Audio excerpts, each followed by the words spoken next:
the Planning Committee of Auckland Council today, 5th of June, and welcome back from your hopefully restful Queen's Birthday weekend. Everybody, so welcome the councillors, the Independent Māori Statutory Board members of the Planning Committee and the Mayor. And the agenda today is a chunky one, at least in volume, in the order paper, and we'll come to that very large item of the Auckland Plan 2050s very shortly. I'll take apologies first, and I've received apologies from Councillor Fletcher, Councillor Walker and Councillor Stewart and Councillor Collins for lateness. Councillor Filipina, thank you. You've got council business in the afternoon for early departure. Councillor Clow on council business early departure. And I'd also like to note Councillor Sir John Walker is on leave of absence. Also, Councillor Cashmore gave his apologies for Councillor lateness. Cashmore, of course, for lateness. I don't think he'll be too far away. He'll be here very shortly. So I'll move. Do I have a second for those? Yes. Thank you, Councillor Simpson. All those in favour say aye. Aye. Aye. Aye. Contrary, no. Declare that carried. Which takes us to the second item. And are there any declarations of interest on any item on the agenda today, members? There being none, I'll move past that. I'll confirm the minutes of the 1st of May of the Planning Committee. I'll move accordingly. Seconded, Councillor Casey. All those in favour say aye. Aye. Contrary, no. Declare that carried.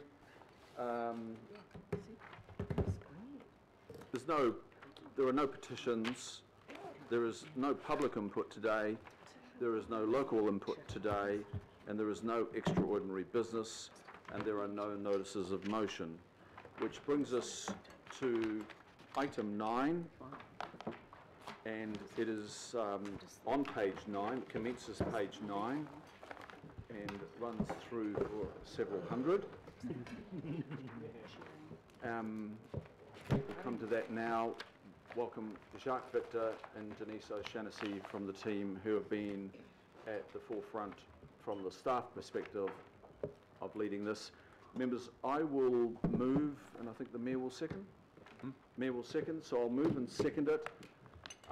And I'll just introduce it. This is, I hope I'm fairly reflecting all of us here in my words, and I'm at the outset grateful to all of the members, every one of us on the Planning Committee, from Mayor, councillors, Independent Māori Statutory Board members, and not necessarily in that order, just all of us collectively.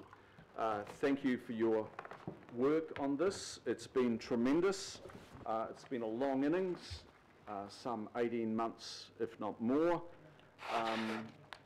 to adopt the Auckland Plan 2050. It's the culmination of significant work of not just us, but our communities of Auckland as well, key stakeholders, a whole range of people.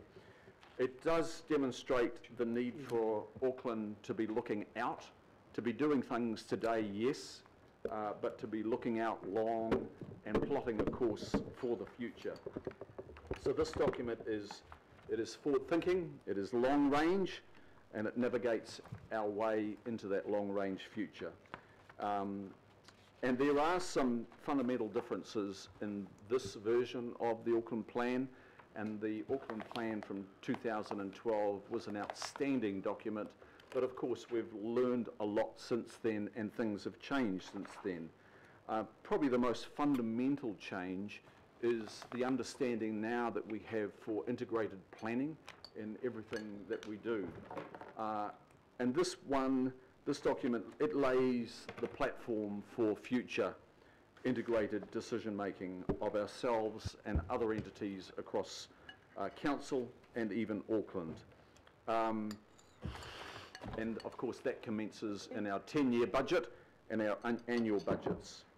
It guides us on some tremendous challenges that we've got as a city through to 2050, but it also frames it in a way that we see opportunity in those challenges, not just hurdles and barriers, and they are, but there is tremendous opportunity for us to grow as a city and grow into those challenges. We're the only city where statute of the Parliament requires us to look long, to look out 30 years. In fact, the statute says to look out 20 to 30 years. It requires us to have a long-term strategy for our growth and development. It says that that strategy should be comprehensive and effective. And I know that this plan does all of that. But a lot has changed since 2012, not the least being that we now have a unitary plan. So we've delivered on a lot of what the first Auckland plan asked of us. The future urban land supply strategy. The Māori plan is a significant change. Treaty settlements are a significant change. The Tupuna Maunga Authority is a significant change. Where we are in our challenges on housing and transport are significant changes. Climate change and addressing environmental issues. We're in a very different place now, and I think we understand the urgency of all of those. And then, of course, we've got infrastructure underway that was signalled in the first plan. A lot of it is completed.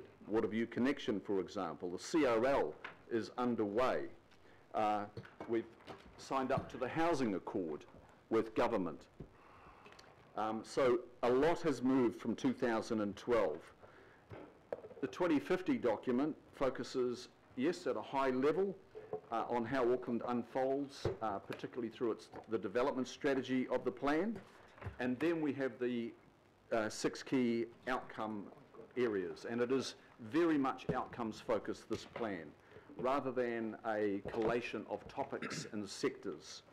And we've got the 6 key outcomes, and then cascading down from that, we have those key directions and focus areas. It's all about achievement. Yes, reflecting on where we've come from, reflecting on the issues of today, but anticipating the challenges of days to follow and looking at how we meet those challenges.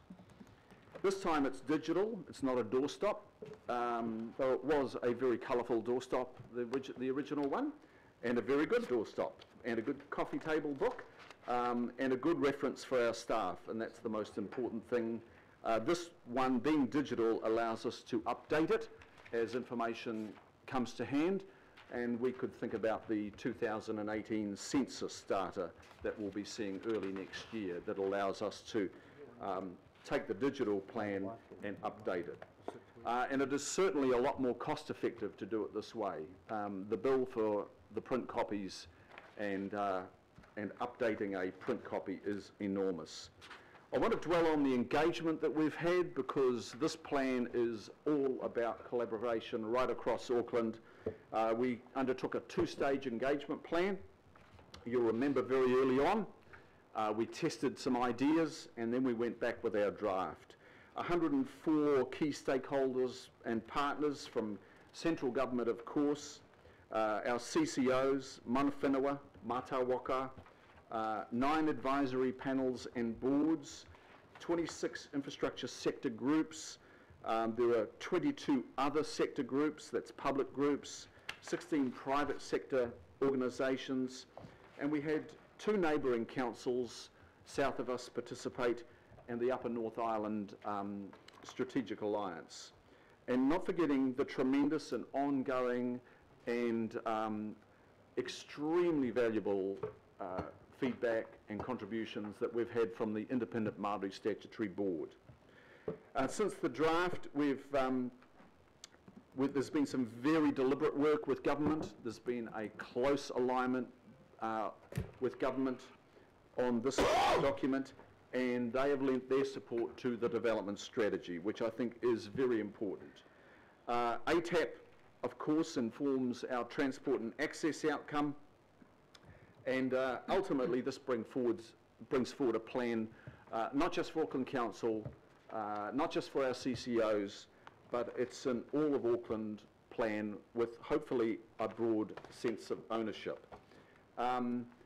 We have undertaken some 26 workshops of our own, and they began way back in February 2017, and concluded recently with some outstanding workshops where we brought the advisory panels in and our local boards. Our local boards have all been part of the journey, but late in the piece we brought in our advisory panels, and for those of us that were at some of those workshops and heard some of the absolute gem contributions come from our advisory panels, I think it's testimony to the massive contribution that the whole of the organisation has made. We had some, I think it was 18,000 submissions. There are 300, out of the submissions for the draft, we've made 300 quite material changes to the plan, 300 material changes. We did not just go out there in a cursory way. We actually went out there to listen, and we listened, and we responded with 300 material changes to the plan. We've got a new focus area to promote participation in arts, culture, sports and recreation. We heard that feedback. There's a much greater emphasis on the rapid transit network and safety. We heard that loud and clear. And of course we reflect ATAP, and we also reflected a lot of feedback coming in on the reference to the affordability of public transport. In the development strategy, we've seen some new development areas in the south, Otara, Clendon and Manurewa. We've got a new quality of life focus area, and we've emphasised the natural environment, not just environment generically, and we've narrowed down on that, and that's reflected in the scope of the outcome.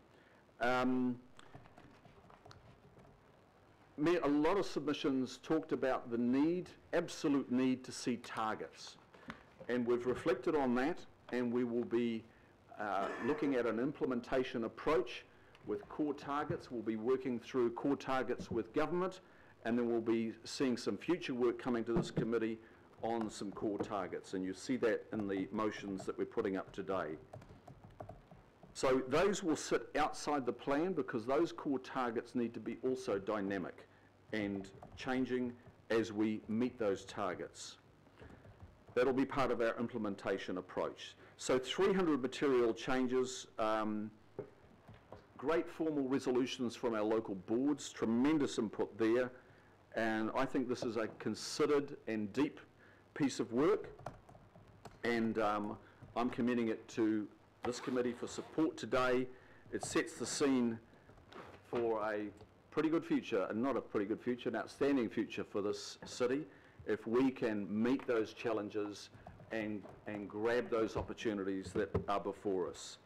So this is a plan to take Auckland through to 2050, and to end with, I want to again thank the councillors, the Mayor, the Mayor's office, the independent Māori statutory board members, local board members, advisory panel members, advisory board members, and our staff, and I'll leave it at that with the staff. There is a huge team sitting in behind Jacques and Denise that have been working on this for the last 18 months and prior, gearing it up. And I will finish by taking a bow to all of you for getting us to this place today where we can adopt the Auckland Plan 2050. I'll now go to Jacques and Denise. Jacques and Denise, we've canvassed this well in most recent workshops, and I'm just asking you for a brief reflection today.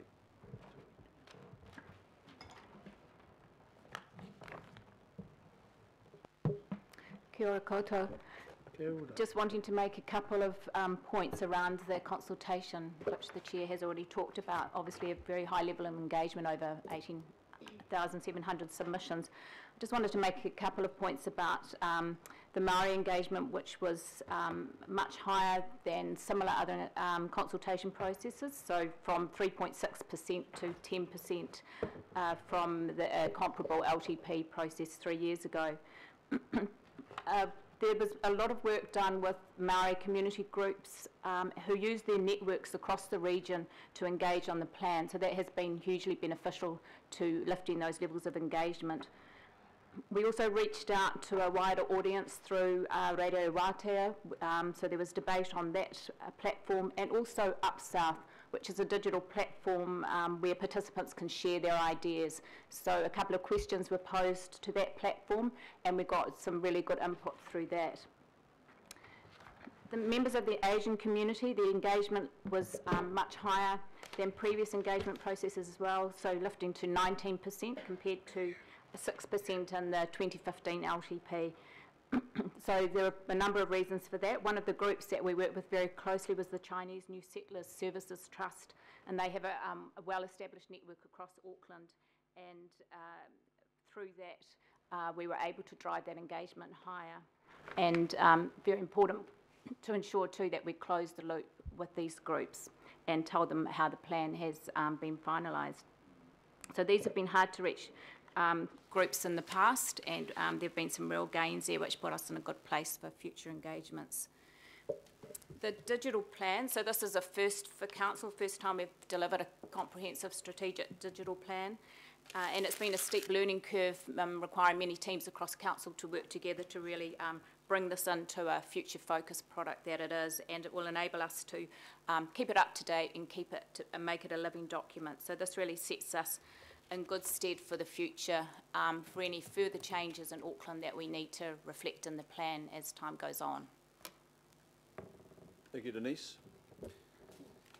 Thank you, Mr. Chair.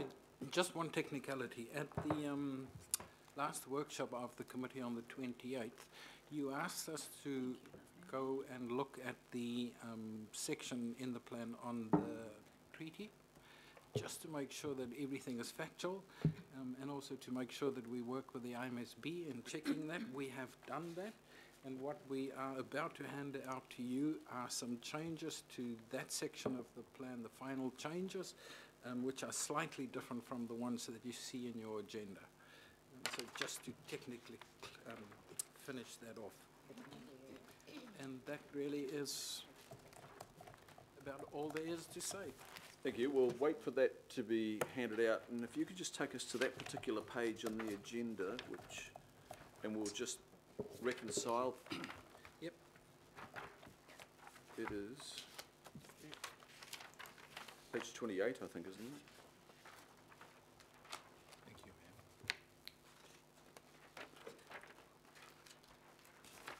ma'am. No, it's not that page. No.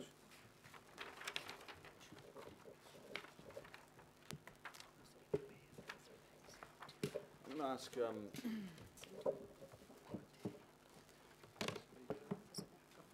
at this stage, while we're waiting, I think I'll invite the IMSB if they would like to make any comment. Does this fairly reflect the feedback that the IMSB has offered Members Hinare or Namina? Kia ora, Chair. The IMSB have been working alongside staff to arrive at a section that we're comfortable with. Thank you very much, and thanks for your work on that. Just to clarify, it's page 49 in the agenda, on the agenda papers. Of the attachment. Yeah, attachment A. That's 49. But while we're maybe reading that, members can have a browse of that. Are there any questions, members? Councillor Casey. With regard to this just been given out? Yeah, I have a question. The sentence on the back page that says there will be increased capacity for iwi organisations to engage politically, do we mean by that Māori seats on local councils? I think that's open. That is yet to be determined, of course, but there is, that is quite deliberately open. It's not being specific. I just checked that with Jacques. That's how I read it. You answer. No, that's not about that. That's that's talking about, for example, co-governance arrangements.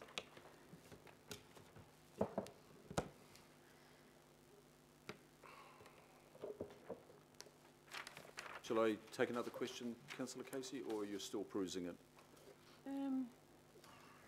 there was two different versions of what that sentence, well, there's three different versions of what that sentence meant then, so maybe it needs to be tightened a bit? Well, maybe I didn't help there, but the way I read it is it's not specific about a particular type of governance group. It's generic. It's generic. It's an opening to the possibility, and an example might be more the very authority that you yourself sit on, the Tupuna Maunga Authority, where I think today every decision in 2.5, 3 years has been by consensus. Maybe just as a way forward, Mr. Chair, so that sentence wasn't changed, that was the original sentence, but maybe what we can do is just after the word politically, add for example through co-governance, just as an example. Or, for example, through Maori seats could be another example. Well, that would be co-governance. So I would recommend that we sit with co-governance, because I think we're going to open up a big can of worms today. I think co-governance might cover it. Member Nunman. Can I perhaps just add the fact that this section recognises the treaty as the founding document of Aotearoa and is the basis for ongoing partnership between Council and Māori and Tāmaki, Mana Whenua Mātāwaka, I think provides the framework for quite broad conversations about a lot of things, including seats.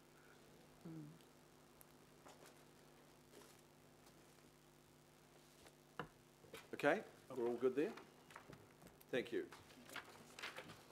Councillor Filipaina. Thank you, Chair. And I'm assuming it's questions at the moment and then comments later? Yes, Yep, so cool. I've taken my speaking turn in the introduction. No, cool bananas. Look, my question is on the first page, and excuse my ignorance here, but you've mentioned 19 mana whenua groups hold customary interests across Auckland and many Mātāwaka call Auckland home. Now, in regards to any future treaty claims, could that number rise?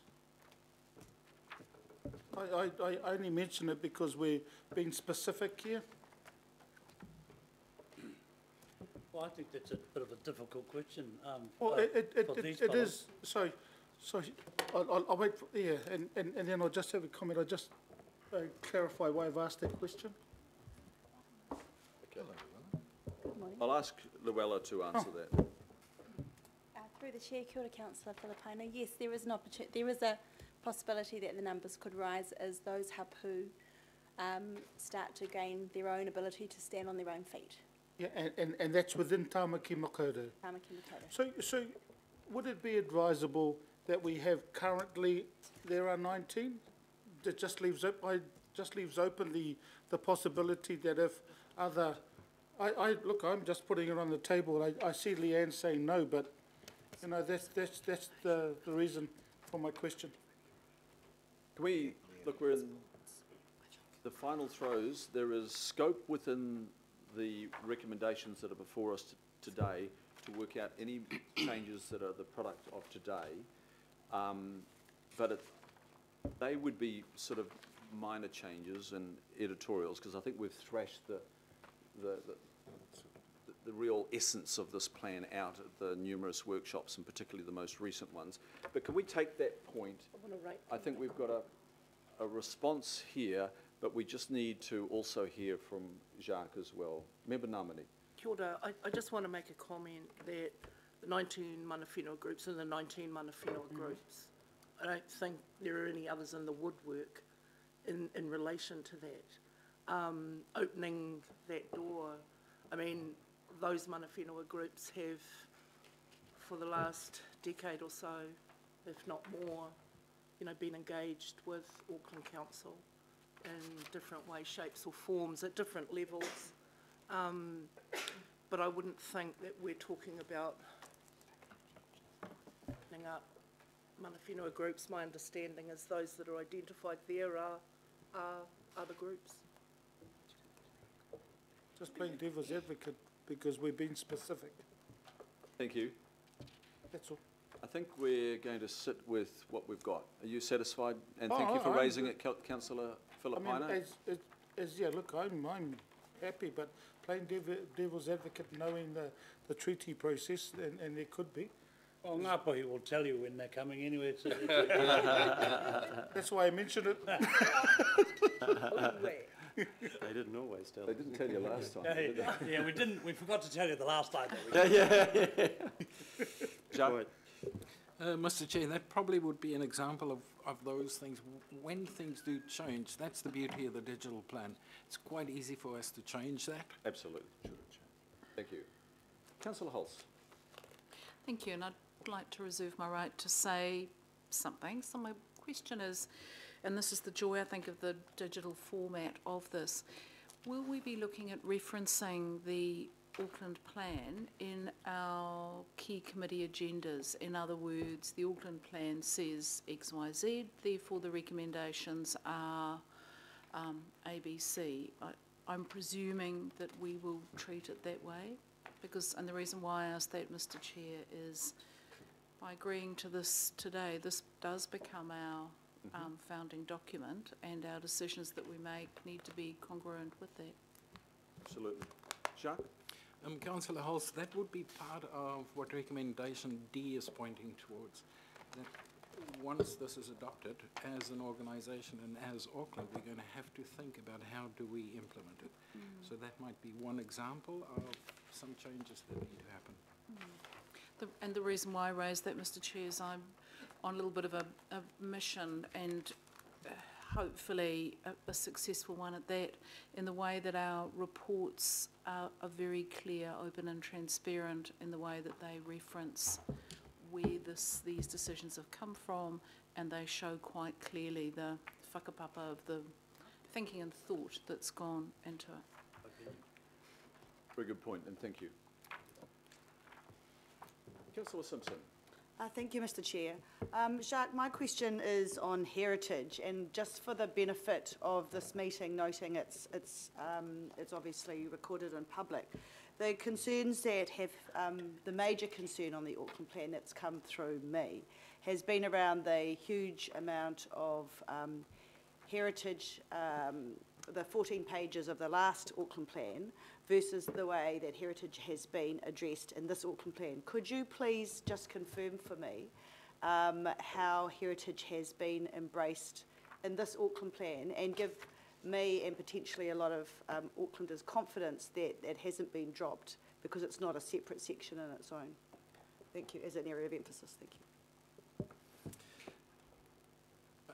Councillor Simpson, I suppose the starting point is that from the 2012 plan, the Unity plan followed that plan, and it did what the first Auckland plan, the direction that it set. So a lot of the protection of heritage was done through the Unity plan. Additional areas of heritage and additional heritage items were added through the Unity plan. So the protection of our heritage is something that is taken care of in the Unity plan. The Auckland plan itself cannot do that. What the 2050 plan does, it is firstly covered in the environment and cultural heritage section of the plan, that outcome, and cultural heritage is defined in there, and it covers the wide gambit of heritage. The term cultural heritage, as opposed to, say, historic heritage, is more, that's the kind of the international approach. That's where people are going by using the term cultural heritage. From that definition in the environment and cultural heritage outcome, it then refers you to the homes and places outcome. Because then one of the changes that the chair noted early on is in the environment outcome, we have now made it very clear that that's about the natural environment. So it then refers you to the homes and places outcome, and there it covers off the value add of heritage to our urban fabric, what it means, how it plays a role, and how we need to think about that heritage, and specifically around built heritage in going forward, how we need to take that into account in the redevelopment of our urban areas, and how we need to respect and reflect that, and how that is part of the identity of communities. It then also refers you to the belonging and participation outcome. In the new focus area about quality of life, heritage, and specifically again built heritage, is highlighted there as adding to our quality of life. Again, it's the kind of thing that we identify with. It's part of our history. It tells our story.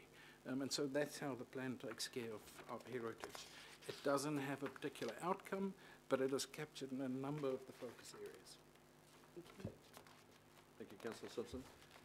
Councillor Casey. Yeah, is this now on the document itself? Any part of it, yes. Okay, I've got 3 questions then, Jack. I think you do the councillors a disservice by failing to spell out how many workshops and how many hours we as a group have put into this document. And I'd quite like you to say just a little bit about that so that it makes me feel better. Councillor Casey, I would like to acknowledge the numerous workshops that How many? you attended. No, how many? How many hours? That's what I'd like to hear. 26, No, no, no. How many hours? I don't know how many hours. Is it 26 workshops? 26 workshops, usually of 2 to 3 hours, Yes. sometimes much more than that. Yeah, and also acknowledging that those workshops were often really hard because we worked through some substantial issues, and there wasn't always agreement from everybody on those issues, but they were thoroughly debated.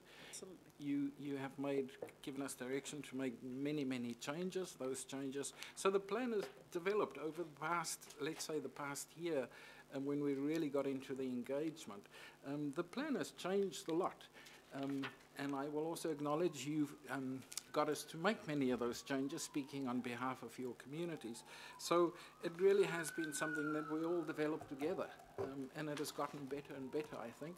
But you're right, people put many hours in, and I'm going to take the opportunity, as you've given me the opening, to also thank staff. There are a large number of staff who over the past year have put many hours and many weekends in getting the plan to where it is. So I just want to thank them as well. So just a note for the future, Jacques, when you list all the, the submissions and everything else, that should be part of it. The amount of hours that elected members put into this plan, it should be listed. My second question is about the future versions of the plan, and I'm looking at our page 368, and I'm just a bit, I'm still not sure what triggers the statement that major issues or disruptions may require changes to parts of the plan, possibly all of it. Any changes to the plan's direction would need formal consultation. What does all that mean? What triggers a change to the plan's direction? What does that actually mean, a change to the plan's direction? Because what I'm hearing is it's a living document that will be continually updated. So what does that mean? What's a change to direction? Political direction? Councillor Casey, I suppose they're kind of 2 types of changes we're talking about. So the one type are the minor things. Let's say the statistics in terms of population growth. And those kind of changes are things that we can make just keeping the plan updated. What we're referring to is if there are major changes, let's say, I'm just going to use a random example. Let's say that Auckland's population actually triples its rate of growth. That is going to require drastic responses in terms of providing infrastructure and services. And that, for example, may require a change to the direction that the plan has at the moment. For us to make a change like that, that cannot be a minor change. That would be a major change, that we would have to go through a political process to set a new direction, to respond to whatever that change might be. I think that's kind of what we're trying to explain there. 2 types of changes, some just data, information. Let's say it turns out in a year or 2 there might be 20 mana whenua groups, that is a change that can be made. That is not fundamental to the direction of the plan. But if there are changes that really needs a change in the principle of what is being said here, that would be a politically directed change. That's essentially what we're saying. And that's done through this committee? It Or comes whatever back the- here? or whatever the relevant committee of the whole at that time would be, yeah. And at the last workshop, we had another quite meaty argument about zero tolerance of racism and how that might be translated. I think there was agreement around the room that we should have some kind of statement in there about just about that, and I'm not quite sure how that's been translated into the new plan. I'm just going to have to get some help. As you can probably That's fine. appreciate, I can't remember Oh, every I single thought you'd remember that debate, Jack. I think we all remember the contribution. Page Can we've got the page? Yeah, page 74. It's been in the belonging and participation explained. You'll see there's some green text highlighted in green there, which was Page who? addressed. Sorry? 74 of our agenda. Page 74 on your agenda. So it's the introduction to the belonging and participation outcome. You'll see around the middle of Just the read page. it for everybody. Denise? Addressing racism and discrimination involves raising awareness. It is the responsibility of all Aucklanders to challenge prejudice and intolerance through our everyday actions. Absolutely brilliant. Thank you. Mr. Chair, probably another technical thing I should have pointed out earlier. All the changes that happened after the last workshop on the 28th, they are tracked in green. Can't read it though, it's too hard. Oh, is it on yours? I beg your pardon? Quite hard to read in green. Yeah, probably wasn't the best choice on colour. But just to make it easier for you, so any change we made after the 28th, tracked in green.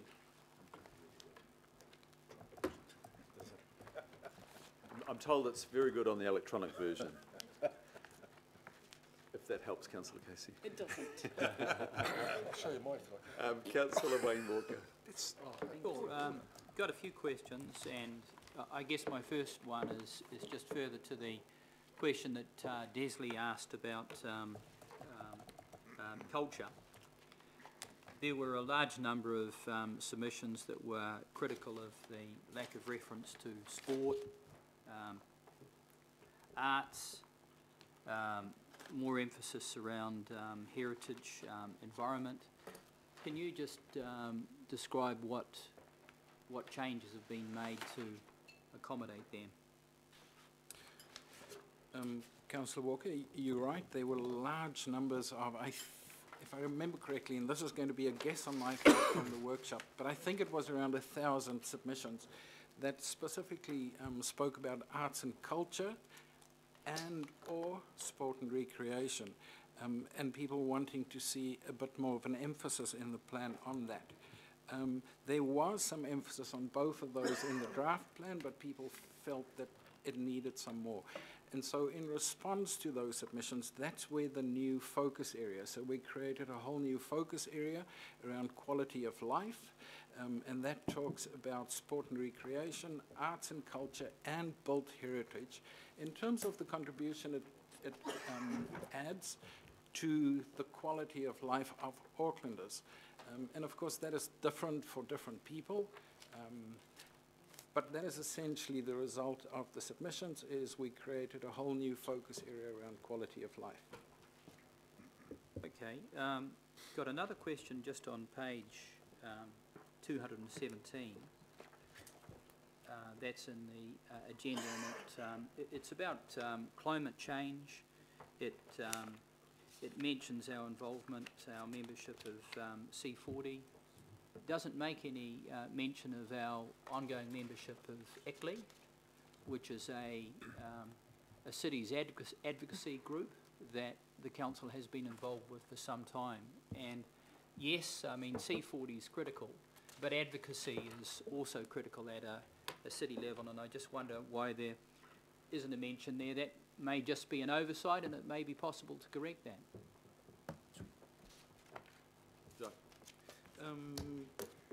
Yes, absolutely.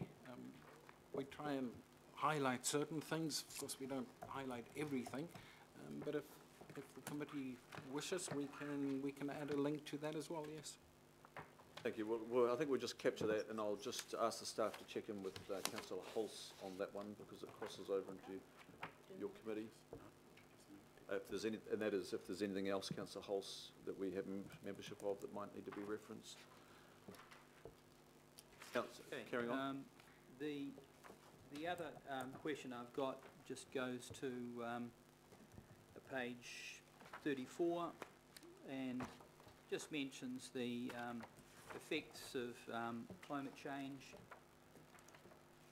Doesn't mention, I think, what I'd suggest is probably one of the most crucial effects, which is sea level rise. So that's not mentioned. Again, that may just be an oversight, and it may be possible to capture something around that. Nor does it make any reference there to climate change adaptation, which, as you'd know, has been picked up by the government, and that's going to be mandated in terms of a response on our part. That also may just be an oversight, and I just wonder, Mr. Chair, if that's the case, if there could be just some modest addition there. The very first line refers to sea level rise. It says such as sea level rise. Yes. On 34. But it doesn't capture a mention in the bullet points, Mr. Chair. So you want coastal inundation and sea level rise to be more specifically referred to? Yes. I would have thought that they were the effects that were going to impact on us, probably more than anything else. I'll just go, I think, to Alec. Yeah, through the chair. So obviously that's kind of a front-end summary. There is quite a detailed supporting information around climate change that talks about the broader impacts, as well as some of the potential interventions and the things that we have to think about, such as a low carbon economy and circular economy and so on. So in the supporting information to the environment and cultural heritage outcome, you'll have a lot of that. Obviously, and as we've talked about in previous workshops, there is other stuff that will come through. So the work that the Sustainability Office is doing around the Auckland Climate Action Plan will obviously fill in some more of that detail and prescribe some of the specific actions. So that page that you referenced, 34, there is a, yeah, as I said, a more detailed information about climate change. 216? Page 216 onwards. And 219, and I am looking at that. Yeah. I just make the observation that it would be useful to have that right up the front to perhaps reflect some of what occurs later, because not everybody's going to get to the later stuff. And through the chair, I know that Denise and team have been talking about how people navigate through the plan. So as you know, it's a digital plan. So not everyone and most people probably won't read it page to page, and finding those links is really important. So that's something that we've learned through the consultation process, and we've got a huge amount of analytics around that, and making sure that those links are overt is part of the kind of the final touches to the plan.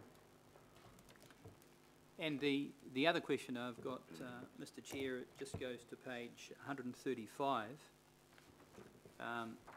where there's a sentence, given the cost of land, we will not be able to rely exclusively on acquiring new public places to meet the needs of a growing and increasingly urbanised population.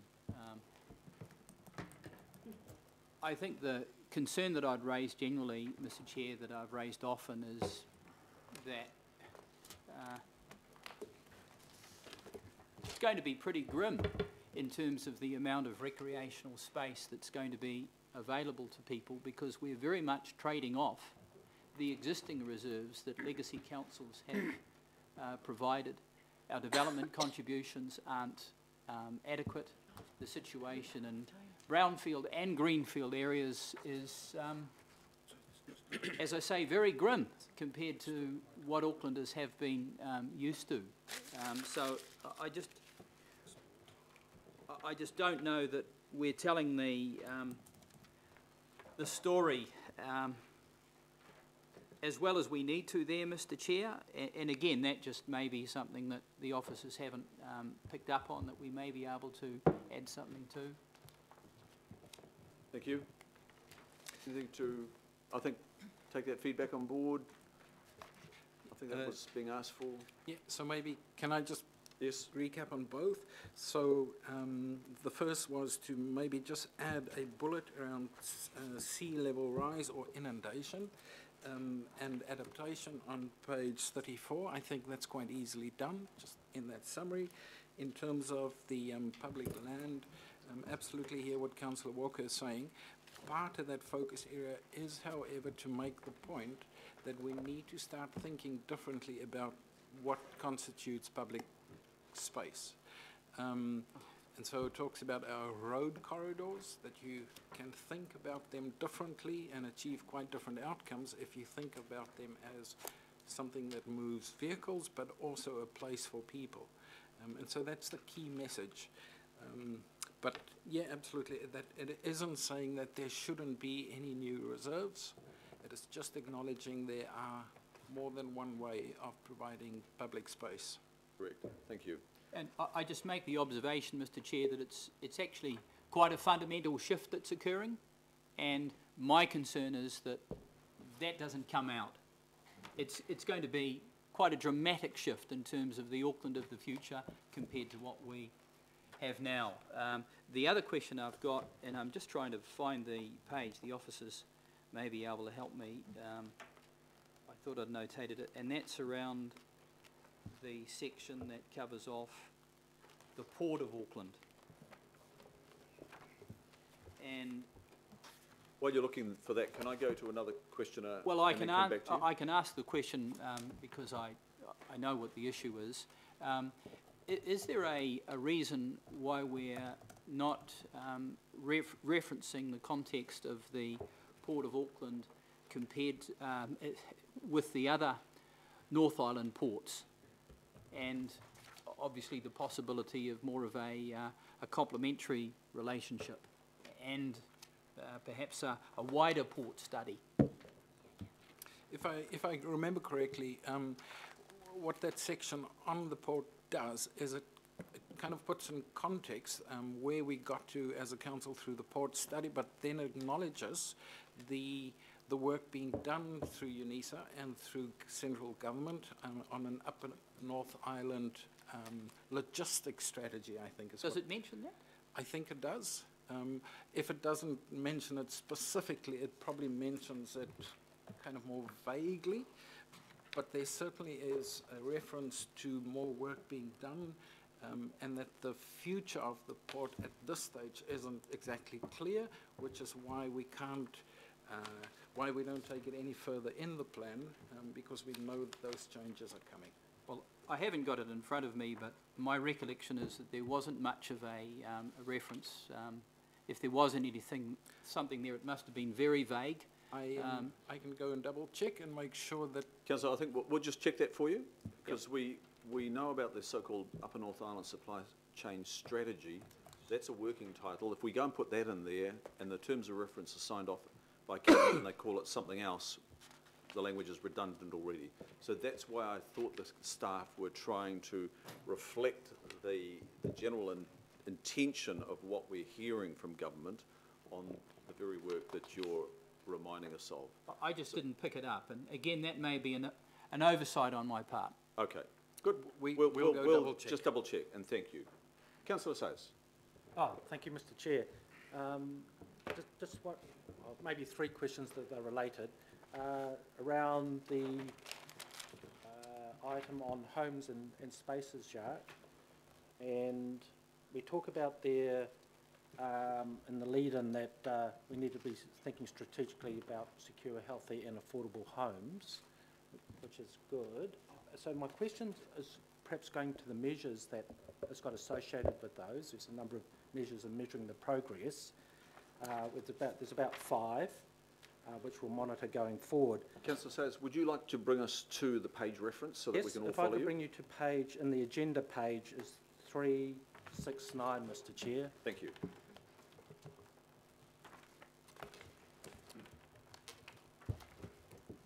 Right, Joe? Yeah. Okay. And just down homes and places outcomes, measure number 3 there, housing costs as a percentage of household incomes. Is that it may be defined already, but is that is that defined already by Auckland Council where we're sitting now so we can measure, and do we have a target of what we're trying to achieve, Jacques? I'm just trying to get a feel for how we're going to measure that particular measure. So that particular measure is a kind of an internationally accepted measure for housing costs. Auckland Council does not have a particular target for what it wants that measure to be, or what it wants the ratio to be, but we do know what it is, and it isn't the same for everybody, depending on different groups of communities. That is quite different. The one target that is in the plan around housing is the feasible capacity for dwellings, and that is in line with the NPS. So we have one target in the plan around housing, which isn't this one around the cost. It is around the feasible capacity that we have to provide. But what you will also see in the plan, and also in the actual agenda report, it does talk about the monitoring framework that will be set up and that has to be set up for the plan. In that, there are a lot more measures, and that is also where we are saying we can add targets, existing council targets, or where there are gaps we can develop with council, we can develop targets, and so that might be that council wishes to set a specific target around the ratio of housing costs and income. Well, that's very helpful. We can do that through the implementation. Okay, thank you. Could I just ask, perhaps related to that, just mentioned that we do know some of the measures currently for different groups and community groups and that. Is that something that the councillors will have access to, or you'll include in the scorecard? I'd just be interested, I think, for councillors to know where we're sitting now with those different groups and how we can gain some visibility on that. And would you like that, is that going to be an ongoing public measure as well? Yeah. And Denise has just reminded me that in October we will bring to you the baseline report from which we'll do the monitoring, and so we can include that in that baseline report.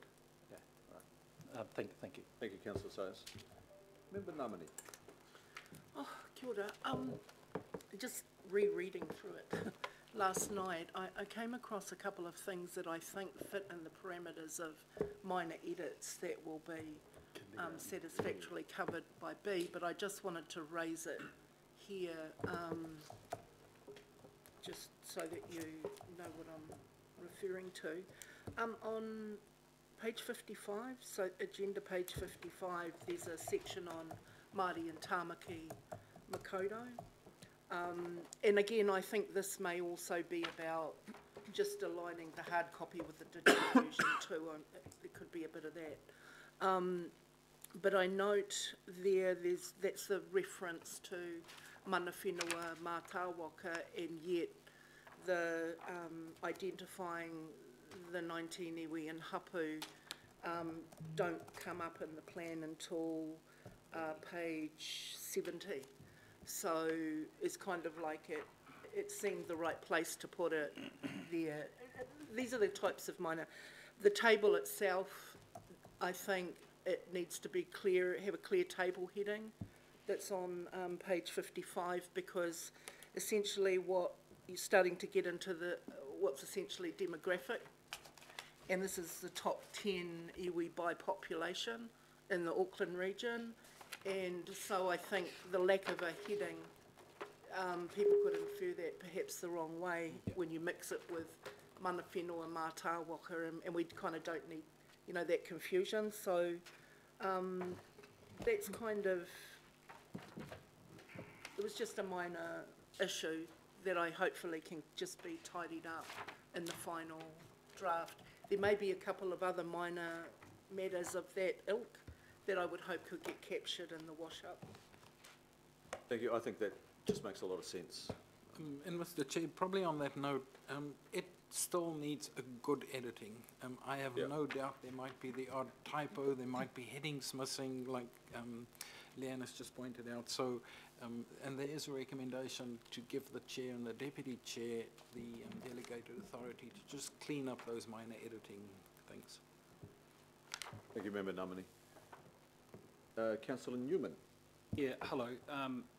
Whilst I've got various views on this Auckland plan, with respect to Focus Area 5, adapt to the changing water future, this is reference page 205 on the agenda, Chair.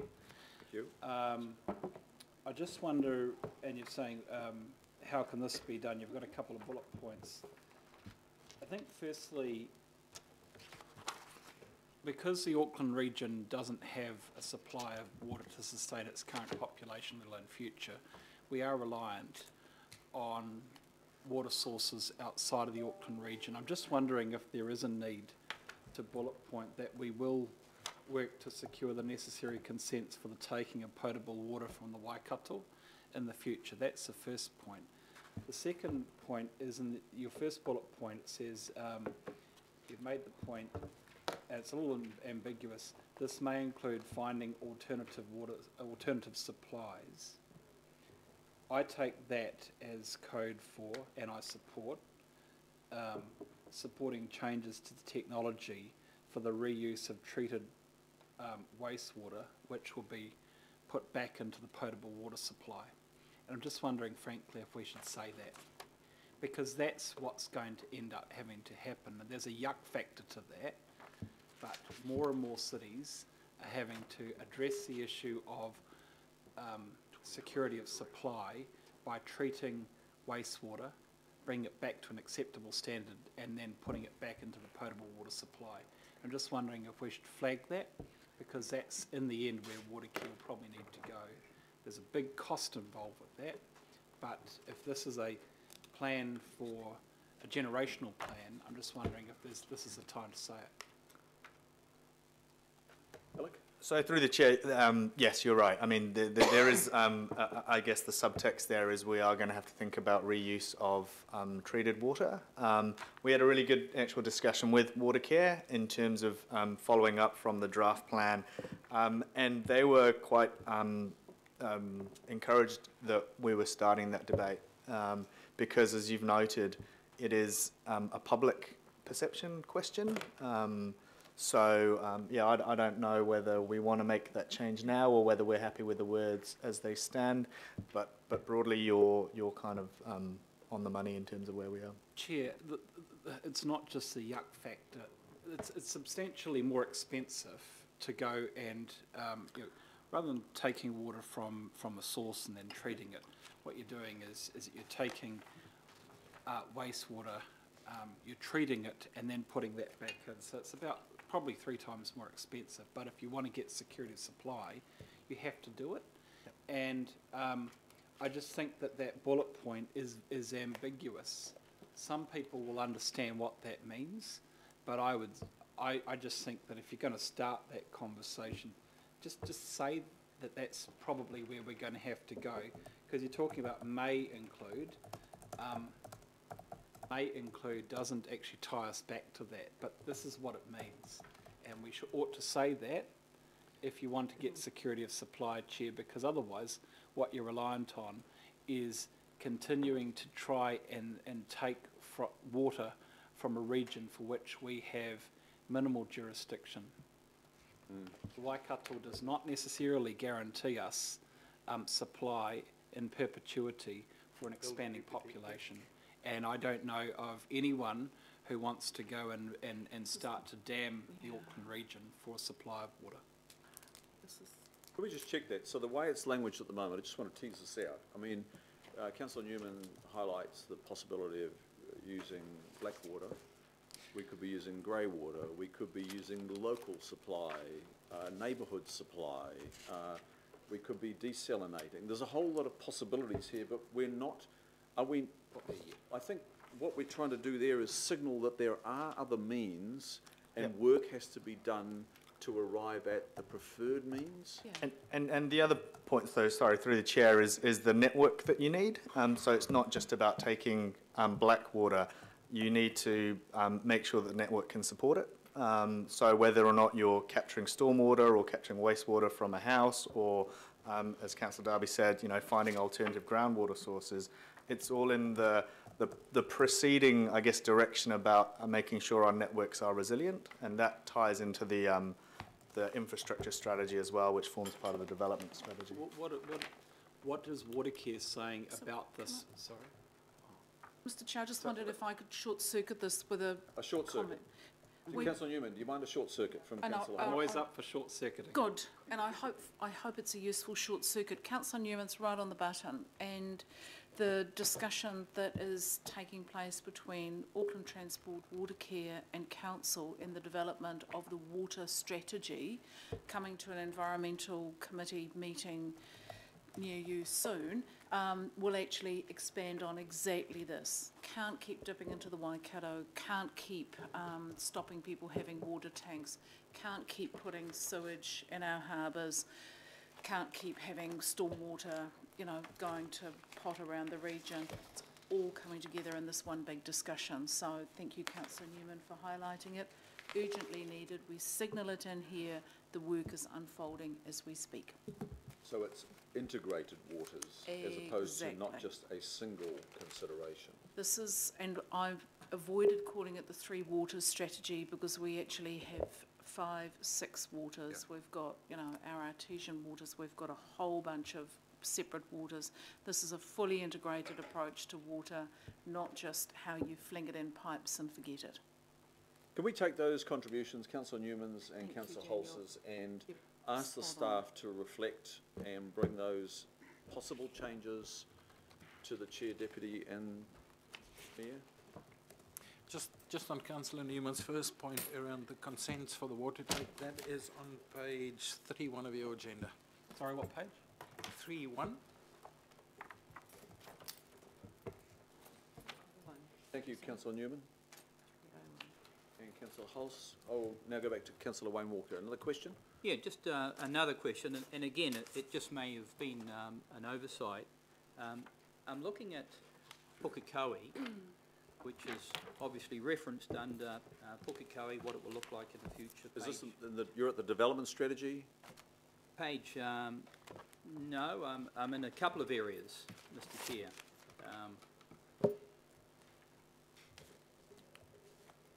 One of which, on page 328, references Pukekohe. 328? 328. And then on page 364, there's a reference to Auckland's horticultural production. And the question I would ask, given the submissions on Pukekohe's elite soils, and not just the soil, but the relationship with the frost-free nature of Pukekohe and the importance of its food production for both Auckland and, frankly, New Zealand, my question is why we don't actually reference that more thoroughly. And I asked that question following on from the lead from Councillor Hulse, where the answer was that this document is going to be used as a lead for decisions. And we know that the independent commissioners actually overturned the submission on the part of Council to actually protect Pukekohe's elite soils when the Council was advocating that a larger quantity be built on. So we know this is a significant issue, a very significant issue for many Aucklanders and for New Zealand. So my question is it just an oversight that we aren't referencing the elite nature of those soils, which has commonly been referred to in the previous Auckland plan and planning documentation and the relationship with frost, the early to market nature of that production? We do on the fifth paragraph on page 328. I'm looking at that now, but it just mentions protection of highly productive soils is critical for the area. It's actually critical for New Zealand, and it mentions surrounding fertile soils, but it's more than just soil. It's a combination of factors that make that area unique in New Zealand. Councillor Walker, we are just trying to find it. There certainly is text on that. So we specifically talk about the elite soils and their ability that for growing in a much longer season, and we're just trying to find where that is. Okay. It is somewhere there. If it's somewhere there, that's great. And I also note in the maps under I think rural and also where I would have expected to find it, I think under risks and opportunities, that's map 12, I didn't see the loss of those soils as being a critical issue to Auckland, which was identified by a number of submitters, and I know I raised this during workshops. Thank you. So maybe it's just an oversight, Mr Chair, and I'm sure it could be corrected. Well, I think it's there. I think you're just looking in the one section, it's supporting information on the nodes, and that section is just very specific words around Pukekohe, and then as Jacques and probably Alec could expand, there is definitely to reference to the elite and prime soils and the need to protect those. I just can't put my finger on it. I didn't find it in the locations where I thought I'd find it, and given the significance and the planning significance of it, I'm just suggesting that it be elevated for consistency, Mr Chair. Okay. Thank so you. You couldn't find it, and we'll get, look, can the staff just draw through an email to Councillor Walker of where it is? And if you look on map 12, there is a circle protection of prime and elite soils to the south, so that it is on the map. It's probably, as you said, maybe trying to find it a lot easier. Thank you. And it's going to be a lot easier to navigate once it's digital, that's for sure. And Mr Chair, just the last thing, at the last workshop on the 28th, you also gave us direction to make it very clear about, in the rural areas, the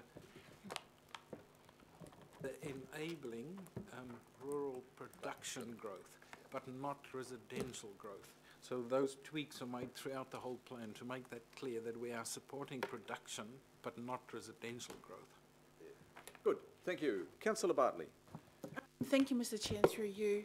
I've got the Onehunga Historic Society meeting tonight, so I really do need a really clear direction of where built heritage is being mentioned and protected in the plan.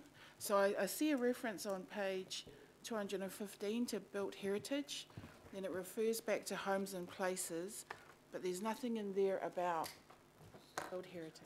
It's about houses and things like that, but not about, you know, old buildings that we want to try and save. It's a priority. Is there something that I'm missing, perhaps? No. In homes and places, you will find it in, I forget the focus area, number 5, when we talk about creating urban places and spaces. You will find reference to built heritage in there and how that is part of the identity and the character of communities, and when we redevelop, the importance of taking that into account and building it into our new urban fabric. And you will also find it in the belonging and participation in that new quality of life outcome. There's a paragraph or two in there specifically around built heritage and how that is part of communities and their quality of life. Okay. So quality of life focus area and homes and places, the places and spaces focus area. And there would be small references in other places throughout the plan. I just can't remember all of them, but those would be the two big ones. It's probably worth mentioning focus area 1 and belonging and participation as well. That talks about the built heritage and the sense of history and attachment to place. Thank you, Councillor Bartley. Thank you. All the questions, I think, are exhausted. We've had, I think, Councillor Casey, I think it's several hundred hours of workshops. But you've got a final question? No, I want to Open for comments. So look, if I could just take you through some slight changes in the reds. There is further work that we'll be doing, so that the Auckland Plan hopefully today is adopted. But then we move into the implementation approach that we'll be taking. We've got those core targets that we'll be looking at and priorities. There are further strategies and plans that will cascade out of this, just as there normally is. That will enable us to start the implementation of what we're signalling through this plan. The amendment is in E as members, I would not like this report to be printed out and go to 140 odd board members. Please, can we make it electronic? And then H, of course, the staff never ever recommend, they thank themselves.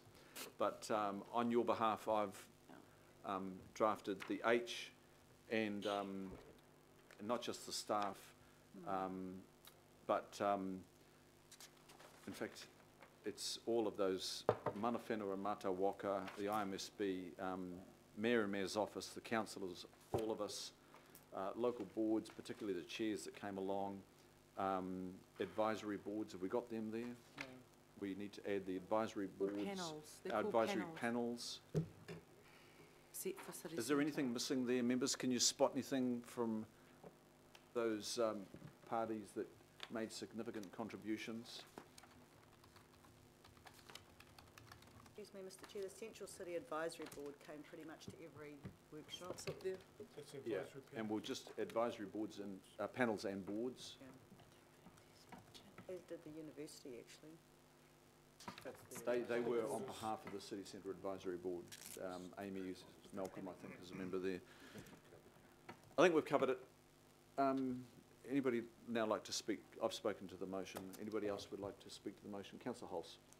Thank you, Mr Chair, and I just want to acknowledge your role. This is a challenging piece of work to steward, and I think you've done an exemplary job. It's you know, the first plan was a bit chaotic, and it was like herding cats. We had all of our different policies from all of our different councils, and we endeavoured to bring them together in one place. And some of our thinking was quite divergent, exceedingly divergent, and we've wrangled it into one place. But we've come a long way, and this is a much more sophisticated plan, and all the better for it. It's also, you know, about making Auckland a sustainable city for the 21st century. But the bit that really excites me is also the people component, and I think it's really well articulated in here, because, and I kind of feel the absence a little bit of Councillor Quacks here, because I've said this, what I'm going to say, a few times, and each time I've said it, he's grumped at me. So, you know, Dick, I'm sorry, sweetheart, I still feel the same way.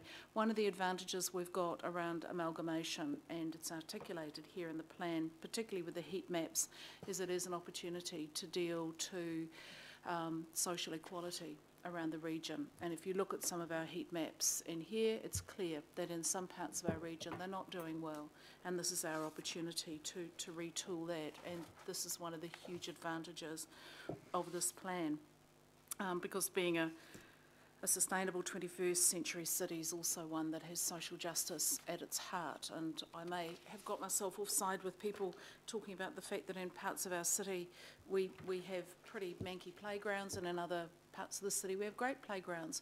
A really good litmus test for how we're doing as a city, and we need to simply turn that around. So, Mr Chair, thank you for carrying on the work of this. This isn't a doorstop, it's a far sleeker machine this time round, and I think the staff who have done that have been extraordinary. And just in closing, I want to thank Jacques. Jacques was there for the first one, day and night, 24 hours a day. I don't know how the man did it. He's been there for the second one, leading his team, and I think Jacques needs to be singled out for some very special acknowledgement here, some bravery and creativity and a monumental amount of patience. So thank you, Mr Chair, and may this be a really good foundation for building and continuing to build an awesome city. Councillor Casey. Well, as most people know, I'm not a creature that likes change very much. Like, I sit in the same seat and have done for all the time I've been in this room. And I used to drive around with the Auckland Plan in my boot, a copy of the Auckland Plan in my boot, and I raised it on every occasion that I could, especially the chapter relating to people.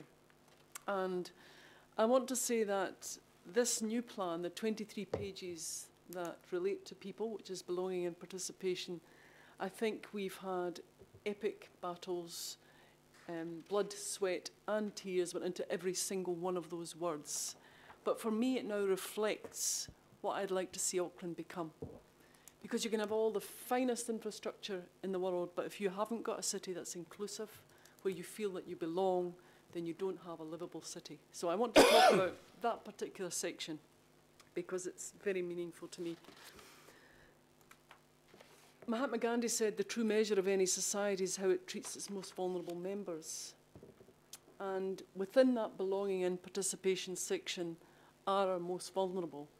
And I want to thank the Chair for inviting along our boards and panels, because their contribution was absolutely enormous, especially in this section and in the Homes and Places section.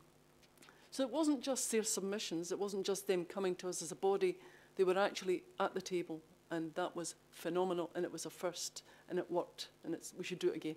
In fact, we should keep doing it. I want a copy of it, though.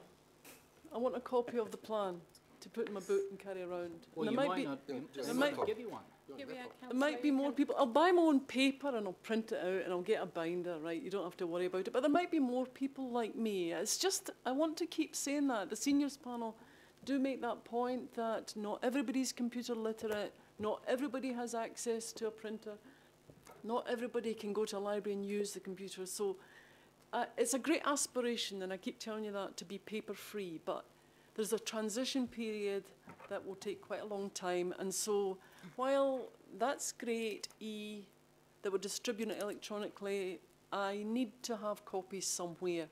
So we need copies in a library that somebody can go and pick up, somebody even like me that can go and pick up, but I'm going to print my own copy. So I need to hear that back from you, Jacques, that we're not just being electronic. Okay, we're not doing the massive print run that we did the last time, but that we will have copies in the library. So just on another vulnerable group, and that's the homeless in Auckland, and I'm really pleased to see that that group is referenced both in the belonging and participation section and in the Homes and Places. And not just referenced, there's a target that we aim to reduce homelessness, and homelessness is one of the measures that we'll be looking at whether we achieve that or not. But it's a simple, for me it's just simple words that really mean a lot. So if you turn to page 114, there's a sentence in there that I wish had been in a couple of years ago when this issue arose. And it's, I'll turn to it and read it out. Create public places that are welcoming to all with inclusive design and architecture. Simple sentence, but guess what that means? It means that the 5 businesses in the centre of Auckland who drench the homeless are actually not what we want for Auckland. And that's us saying it. So that's just great. Not much else to say, but if we create this new city where people belong, our turnout for the last election was 35.5. That's appalling. If people feel they belong and they see themselves reflected in the leadership here and in the staff leadership here, they might be happier to put their name forward to stand and to exercise their democratic right to vote. As for trust in the council, maybe that will go up as well, but I mean, I'm not hanging my hat on that because I don't know how we get to the depths of 15 or 20% where the police have got 96, 97. Maybe it's the uniform. Maybe we need a uniform, Alfie. Blue. Oh, no, we don't. Pahutakawa? Uniform? No, maybe not. Maybe not. So what I'm saying is if we have this city where people feel included and belong, we have a happier society and we have a more engaged public, and that will be really good for everybody that lives here. That's it. Thank you so much, Jacques. We've had epic battles on lots of parts of this, but you've won me over. Thank you. Councillor Casey, I just want to add that you've been a significant contributor right through this. Your voice has been well heard, and I'm really grateful for you going the distance on this. Thank you.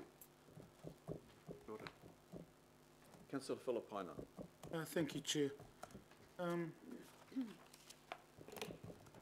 Just as, yeah, look, Jacques, to you, your team, and to you, Chris, and the Planning Committee, but especially to you, thank you so much. You know, Chris, when you opened up with this particular item, you mentioned all the groups that had sort of taken part in this whole process, and I just want to acknowledge the Independent Māori Statutory Board. We know why they are here in regards to making us accountable, and they have done. So ngā mihi ki a koutou katoa to the Independent Māori Statutory Board. Thank you so much, because I think with the emails that I've been receiving around some of the parts of the Auckland Plan in regards to Māori, I mean, it's been a pleasure reading those particular emails that we've all got, and it was even a better pleasure deleting them. So look, I just want to acknowledge the Independent Māori Statutory Board. However, I also want to just to make a comment that it's, although it's the Auckland Plan, it is Auckland's plan. You know, we all got tied up, and we all ended up going to meetings and conversations that said that this was Auckland Council's plan.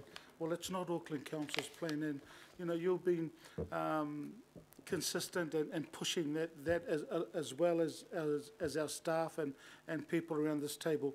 It is Auckland's plan, and I want to acknowledge the central government and the work that they have also done around this. Chair, in regards to D, I like D. I wish it was just pushed out a little bit more, because I know, and Penny referenced the first Auckland Plan for those that were part of it, and you know, it's 20 years, but for us it's, you know, it's going out over a very long period, and having an implementation sort of approach to the core targets is good, because it's so long.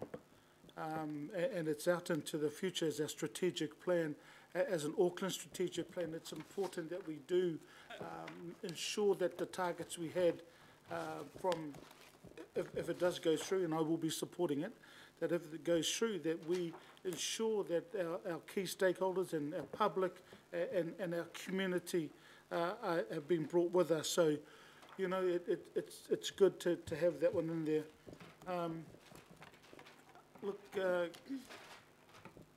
yeah, the unitary plan, you mentioned the unitary plan, and Councillor Holson and Councillor Holson, the first term around the unitary plan, it took nearly all of her life, and then in the second term it took 2.5 years of mine in regards to the hearings part of it. But, you know, that is the foundation now for us. From an Auckland Council perspective is the unitary plan, and you know, again, for all those that were part of it, the journey from the Auckland Council being, and to all our communities again, it's just awesome. I just look forward to being a part of the journey in regards to the Auckland Plan. So yeah, as I said, Chair, thank you. Thank you, Councillor Filipaina. Councillor Lee. Thank you, Mr. Chairman.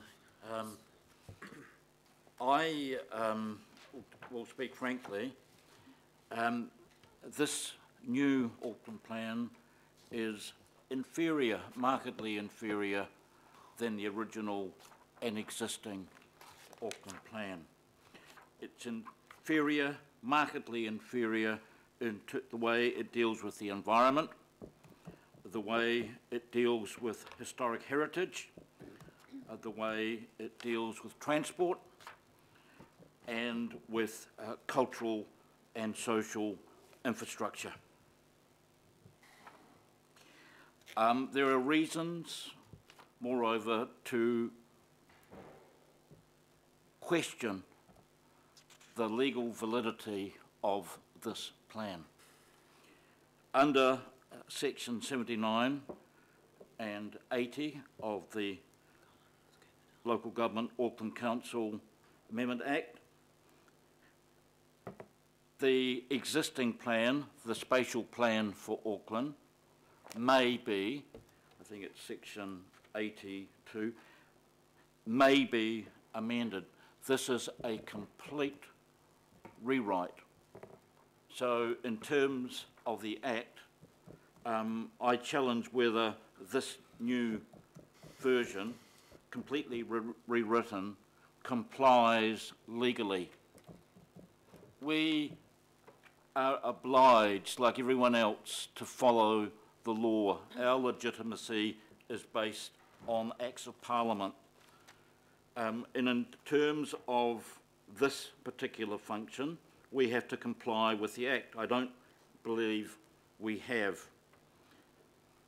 In terms of the environment, it's that it was subsumed with cultural heritage and amalgamated with anthropocentric politics is completely unacceptable to me.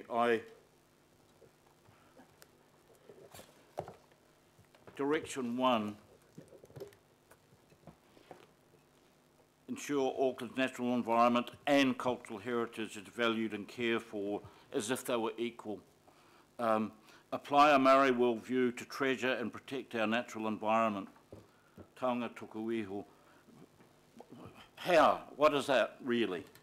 And finally, the real doozy. Use Auckland's growth and development to protect and enhance the natural environment. It's just not logical. It's just subverting environmental protection with contemporary, politically correct politics. And so, Mr. Chairman, I cannot support this. I do not believe that it can legitimately replace the existing spatial plan for Auckland, and I've outlined just some of the reasons why I question the legitimacy, the legal validity of this totally rewritten Auckland plan. Thank you, Councillor Lee. Councillor Hills. Thank you, Chair. And I just want to quickly thank the staff and everyone involved in this plan. It's been a huge amount of work, and every question that was asked or every bit of abuse that was thrown at you or whatever you came forward with the answers, the science, the facts and everything else to back it up. So thank you all for what you've done here. I think this is a great plan. I think it also ties together what has been 8 years of a new council and a whole lot of plans and directions. The last Auckland plan helped guide the unitary plan. The unitary plan is done, almost done, but basically done. It was driven by the last Auckland plan. We've got the unitary plan. The advisory panels, Kathy, I think have had a huge positive effect on this council and the city and fed into a lot of this. Sometimes those advisory panels were controversial to set up, and they are actually so important to the plan. We've got climate change in here. No one's debating the science anymore. We've got walking and cycling, connecting our city up, the intensification and why that's important. Around coastal erosion, there is the Māori identity section is what I believe is fantastic and actually shows the theme. Our city, our point of difference is our Māori culture, our heritage, not just the people, but what that identity is weaved into our city, in the landscape, in the architecture, in everything we do, basically. And I'm glad that lens is right across this plan, and it does. It is what makes us unique, but it's also what is the whenua, the foundation for this plan, but also for Auckland. Before Councillor Lee spoke about that, I really like that we have the Māori worldview incorporated in the environment. It's a different way of looking at the environment, but I think it's holistic and important, and it's about, it's how every bit of poison we put into one part of the waterways is the whole water. It's one body of water. It's how we treat the environment completely different rather than just a mechanism for things to happen, but it's more tangible. It's the kaitiaki, where the kaitiaki of Auckland everyone is, and how that all embeds across the plan. I think that there's youth that are mentioned throughout, and it's a more positive plan. I think we talk about focusing, investing in people rather than the problems. I think we're celebrating diversity instead of seeing it as an issue of division. We're throughout, I just see it so much more positive. I'm glad we strengthened the heritage part. I'm glad we strengthened the arts and culture and sports parts of this plan, which then also connect in all the infrastructure stuff. Obviously that's important, but Like we have with the lots of the parts of the 10-year budget, we've actually made sure that those parts of Auckland are important just as all the issues and challenges we're facing. Yeah, I commend you two, Chair, for helping us all through that, the local boards, the people. You know, not everyone could make every meeting, but I think everyone who put their views in have been taken up. And like everyone says, it's Auckland's plan. It's not just Council's plan. A lot of people, when the first Auckland plan, were confused. Why are we talking about health and education and all those sorts of factors? But I think it's incumbent on us to have all of this somewhere where everyone can pick up. And I've worked with the team on the app, and I think the app is good, not just for the focus forward, but also reading what we're doing in Auckland. If an outsider can look in and go, well, that's, you know, Auckland looks pretty cool. So, yeah, I'm really happy with the direction. The way it will sit, or does sit already if it's launched on the app, is easy to see. The maps, everything is incorporated. So I think it's a great holistic plan for Auckland, and I'm excited. It's much more diverse, and I'm sure we're going to continue to use this for the years to come until we have to review it again, whoever does that. Thank you. Thank you, Councillor Hills. I've got Member Ngamani, then Councillors Watson, Sayers, Councillor Wayne Walker, and then the Deputy Mayor. Member Ngamani. Kia ora. I firstly want to acknowledge council staff and also our own staff of the Independent Māori Stat Board that have worked alongside you to produce what I think is a really well-rounded and relevant plan for the future. I also want to acknowledge the increased participation of Māori in the process, and I think that's helped shape a much better plan, a much more relevant plan to Auckland, and the effort that was put in relation to that, well done. I also want to acknowledge the councillors, the Chair and councillors for being a tolerant council.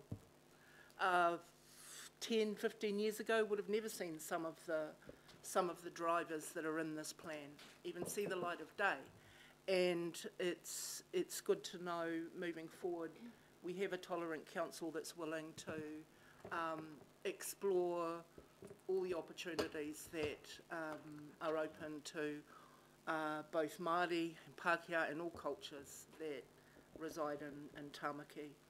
The plan recognises the treaty as a foundation document. That's important. That provides a framework for partnership with both Mātau Waka and Mana Whenua, and also provides an important framework for a multicultural, intercultural community. That's Auckland. Central to the Auckland plan, central in terms of the Māori outcomes, is the outcome of Māori identity and well-being. And there are some really important directions that sit in that for Māori. Advance Māori well-being, promote Māori success, innovation and enterprise, recognise and provide for Te Tiriti or Waitangi outcomes, showcase Auckland's Māori identity and vibrant Māori culture. So, and then of course there are important outcomes that sit in, important focus areas that sit in the other elements, whether it be housing need of Māori, or the protection of the environment, bringing in the Māori world view of that, something that's been historically and traditionally here in Tāmaki, and it's nice to see things come into a cycle. So I am happy that I think some of the more nasty messaging around the place of Māori in Tāmaki has been put in its proper context, which is, it certainly is a body of thinking. It's a body of thinking that's going. And I think what we've done is create a plan that's relevant to the population that lives in Tāmaki today, and most definitely the population that will live in Tāmaki tomorrow and in the future. So that's pretty much lots of bouquets, and the challenge will of course be in how this information, how this framework is used to inform decisions on programs and budgets, of course, in the LTP. So that keeps us busy in terms of monitoring the council's good intent and watching that hopefully move through towards implementation. It also highlights a lot of body of work that's been identified and getting better measures and targets around these matters, and that's also something that the Independent Māori Statutory Board looks forward to working with council to, you know, work out that detail. But, yep, we'll certainly be supporting the Auckland Plan. Thank you. Thank you, Member Namani. Councillor Watson. Thank you, Mr. Chair, and thank you to the staff for all their work. I've got a kind of an unusual request. I would perhaps like to see the belonging and participation section, if that could maybe be left out or maybe redacted even in the copy that's going out to big chunks of my ward. And I say that because if I look at Focus Area 1, creating safe opportunities for people to meet, connect, participate in and enjoy community and civic life. A little hard to enjoy civic life when the council's just sold the only civic space in your entire community. That would make Focus Area 1 a little difficult to achieve, I think. And if I go a little further on to Focus Area 3, we have the comment, many people expect to have a more active role in decision making when decisions affect their well-being, their home, their community or their area of interest. In the aforementioned incident there with the sale of their civic space, there was no consultation at all, not a single word. I know some people seem to think telling councillors what is going to happen constitutes consultation, but I thought consultation was actually going out to talk to the public, or in this case, the affected community. So I'm having a little difficulty reconciling the fine words, and they are wonderful words, they say all the right things, with the yawning gap, or the glaring gulf with what happens in reality, particularly in this belonging and participation section of the report. And I continue further, and I must admit I've largely confined myself to the belonging and participation outcome. I see a little later on then mechanisms used to work together. Auckland Council embraces an empowered community approach where individuals, communities have the power and ability to influence decisions. Influence decisions. Well, maybe I'm having a bad run of it, Mr. Chair, but all around my ward at the moment, I have quite the opposite reaction from people in the Hibiscus Coast, in West Harbour, in East Coast Bays. No matter where I go, I encounter a rather disturbing cynicism and a strong conviction they have no ability to influence decisions, and often decisions made on the most tenuous of grounds. So I appreciate the effort's gone in here. It says all the right things. It means nothing if it's not backed up out in the community.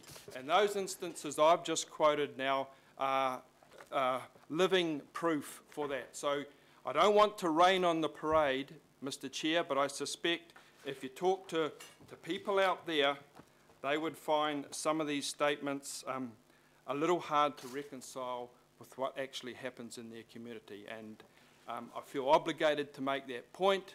I know that maybe won't make me flavour of the month, but that's the reality of what's going down in the Albany ward right now. Thank you. Councillor Sayers. Thank you, Mr. Chair.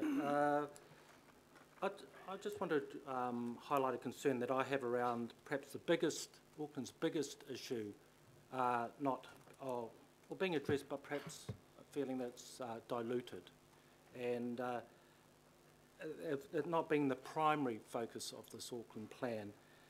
And it worries me that perhaps as a result of that, budget and time and energy might go into 6 areas rather than perhaps dominating in one particular area. And the biggest issue for Auckland, even bigger than transport, is the housing affordability issue that we're facing, where people can't afford to either to stay on their homes or young people being able to rent or get into their homes. So yes, it worries me that there's 6 outcomes there that are perhaps, as you read it, perhaps evenly weighted, where I would probably felt more comfortable if knowing if one was around housing affordability was particularly weighted more seriously than others. It worries me that because of that, the measures, we don't have a measure of a clear measure in my mind where we are at with the housing affordability, and so what does that mean for Auckland? I mean, that is our number one issue, so I think there's a gap there at the moment, Mr. Chair. And also, where are we going? So we've got measures there. The cost of a home compared to average annual income is one of them, but we don't have that target. I would rather perhaps have seen housing affordability as a primary focus and the other 5 outcomes as perhaps resultant of those. Thank you. Thank you. Councillor Wayne Walker. Sure. I've got some issues that I'll raise, and I have been consistent in raising these issues in workshops. I think the first thing that concerns me is the structure of the plan, and that particularly reflects the submissions made by sporting, recreational groups, heritage groups, cultural groups, environment groups, pointing out that the plan was difficult for them to relate to. In fact, in a number of instances, there was scarcely anything that you could find when you Googled a particular word to find a reference. And I do note, Mr. Chair, that we have made some corrections. We've put in some quality of life stuff and we've bolted something on. But I think what those submitters were looking for was a change right up front. And these areas around belonging and participation, homes and places and the like, are sometimes very difficult for people to relate to when it comes to specific interests that they might have, and I reflect on all of those comments I made around environment and heritage and so on. So, in contrast, I found the earlier Auckland plan easier to relate to. I found that people related to it earlier, and I'm disappointed that there is not a more effective relationship between this plan and the previous plan, which I was very involved with because I was a councillor when that plan went through, and there was a huge amount of engagement and effort, and I would suggest community ownership of that plan as compared to, I think, this plan. So this is a plan, I think, that is less owned by Auckland than the previous plan. The other issue that I want to raise is that I think this plan is too permissive around growth, and it really does not address the issue around the limits to growth in Auckland. The state of our environment is, to use a word I used before, grim. It's severe.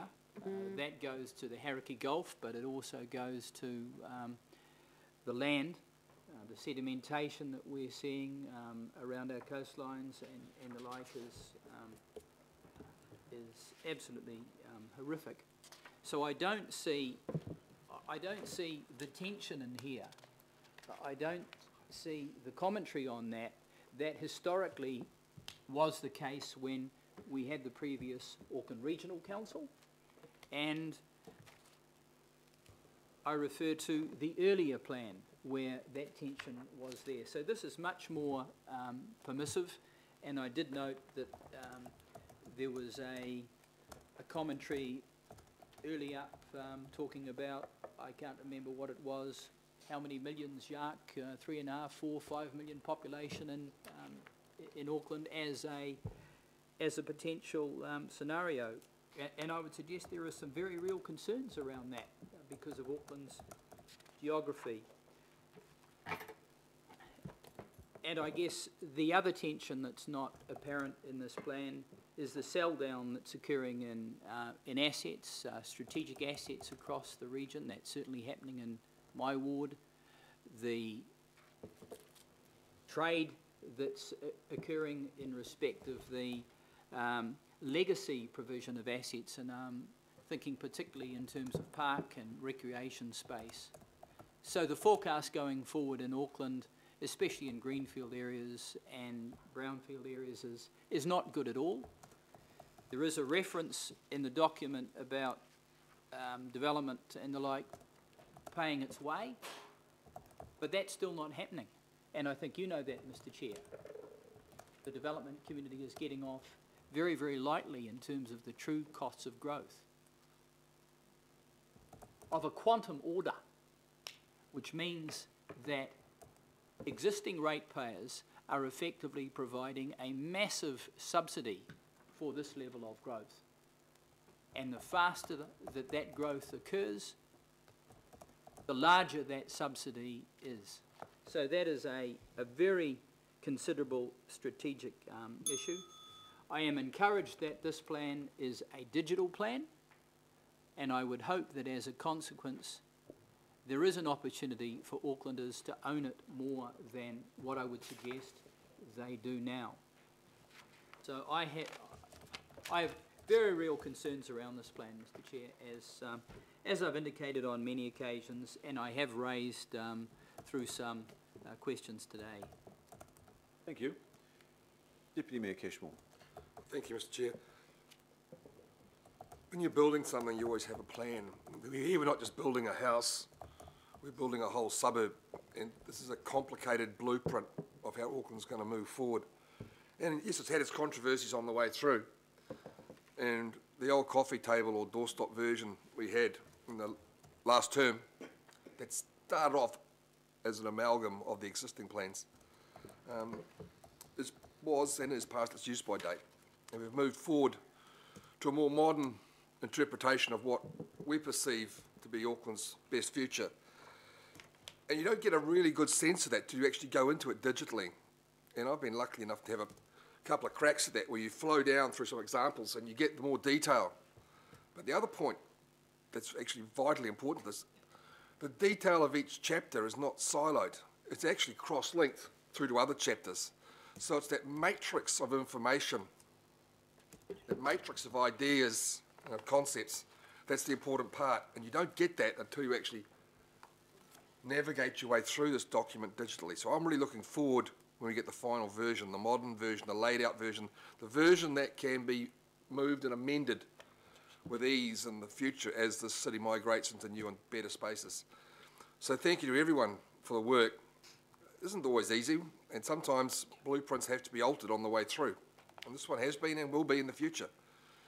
So to all of the team, and also to the Crown agencies, who have by and large, I believe, given this a tick, then it's a good start, Mr. Chair, that can be added to and altered for a good blueprint on how we are going to progress forward. Thank you, Deputy Mayor. Councillor Collins. Oh, thanks, Chair. I just wanted to, I wanted to give some space between what Councillor Casey said, because some of what she had in her words covered off some of mine, so my speech is very short now as a result. I just wanted to focus my attention on the TSI, some of the work that's gone on out south and Pacific coming through. Well done, Chair, on guiding us through this process. It was very different to the process we have at church when we're setting our visions at church. We only do ours over 5 years, though, because often it's the pastor who has the final say and you kind of just nod your head. So this has been really good because we've had the ability to have our voices heard. So on the ideas around inclusion and belonging, I see words that welcome, embrace, understand, difference. I remember the discussion we had, Alec, going back a little bit into one of those workshops around the difference between, or the emerging difference in the academy between the notions of equity and diversity. And I think a lot of the wording reflects an equity approach, which pleases me, because I think as the notion of diversity has emerged and has become a bit of a fashionable term to use, we forget that it's diversity and inclusion, and it's the inclusion bit that takes us back to equity. So I enjoy reading this part as how we're going to make this happen. The idea of inclusion is, and a sense of belonging in our city, is something that I reflect on often. Tomorrow I'll be speaking to all the district court judges of New Zealand about how South Auckland works in their frame of mind and the young people that they see prior to sentencing. And I want to talk about how an inclusive city could change the fact that it would no longer be, going to 2050, just young Māori and Pacific who are standing in front of these judges. So come 2050, I do wonder what it will look like for Māori and Pacific, for South Auckland, and what the city will be, how it will include them. There's a part here in the report talking about how Pacific Maker are going to be vibrant as far as the future socio-economic development of the city is concerned. When we were out, when this council was consulting last year on the public safety and nuisance bylaw, we asked Aucklanders what makes you feel safe, what makes you feel like you're included. But also included in that was a question of, well, what makes you feel unsafe? And here's the number one thing that came out of that piece of researched information, that the thing or the person or the type of person that made people fear, that created the most fear in Auckland, was someone who was male, who was tall, who was brown, and who wore hoodies. I was tempted to dress like that today, which is my normal wear out south. But sir, the point I'm trying to make of that is, as we become this 2050 city, as we forward look ourselves to being this visionary city that is inclusive, it is those perceptions that we need to change. Because essentially what we're saying is Auckland fears an elected councillor.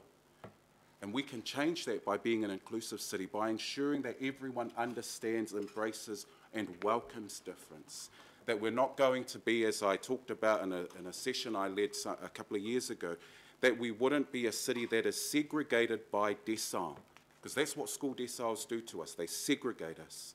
And I think a city whose walls have come down, who are much more understanding, is going to be the city that we want moving forward. That is the city that I think the onus is on us to create and to facilitate.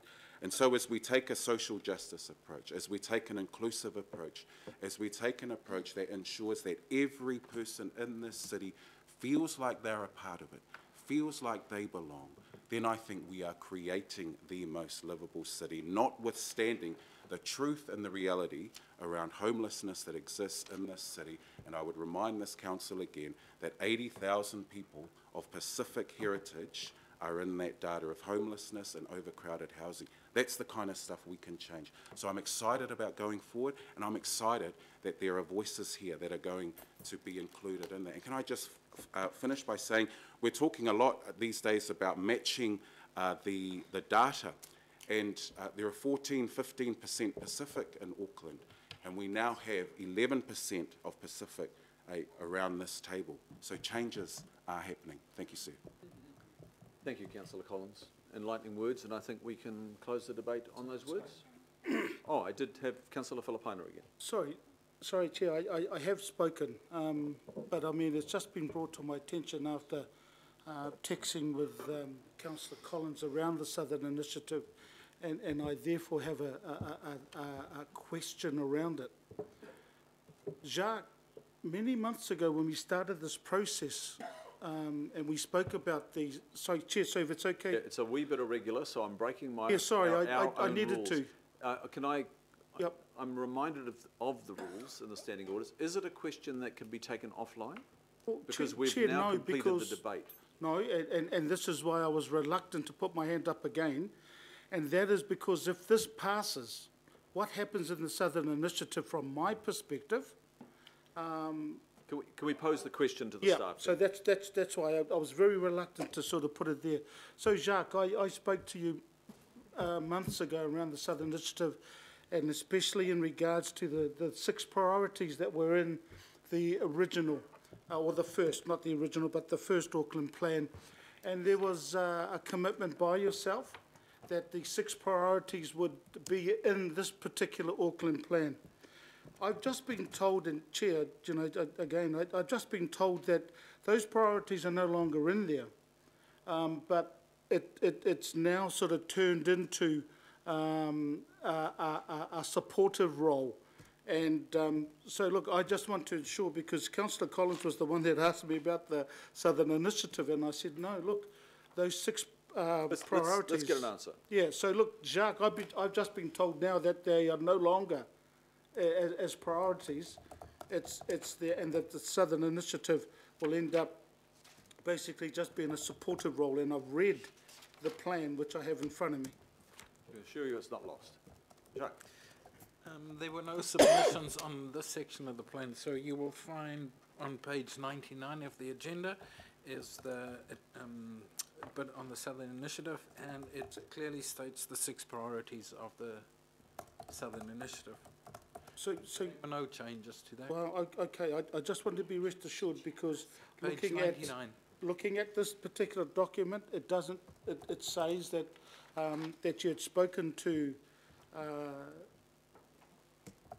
Gail, and that she said, no, look, we will end up having a supportive role. So I want to make sure that those objectives are still in there, and that's under Focus 6, under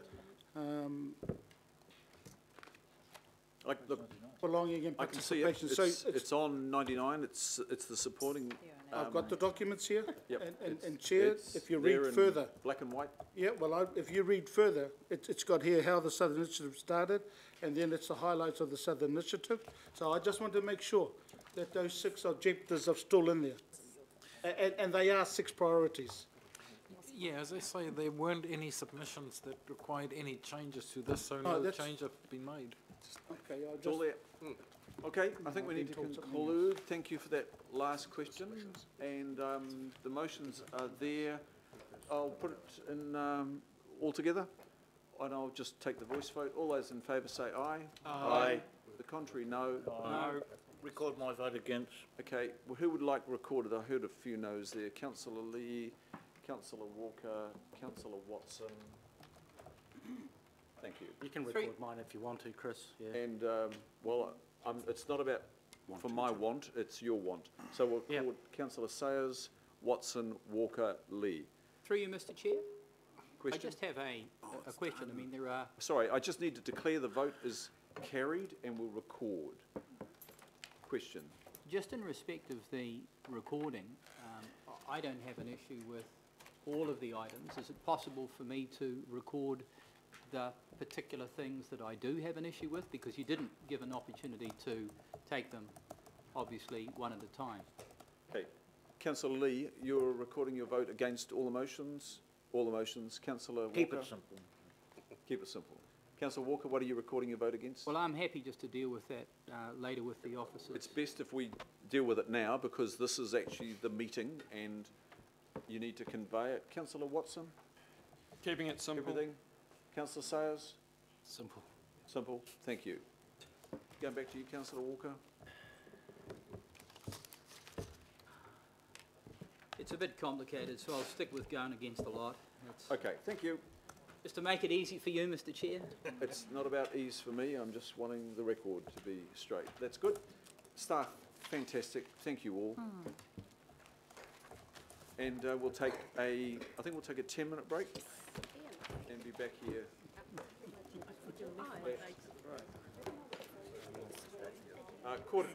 It's an 8-minute break. It's 1:45. 1:45.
range of ideas out and understanding what will be the way to progress them.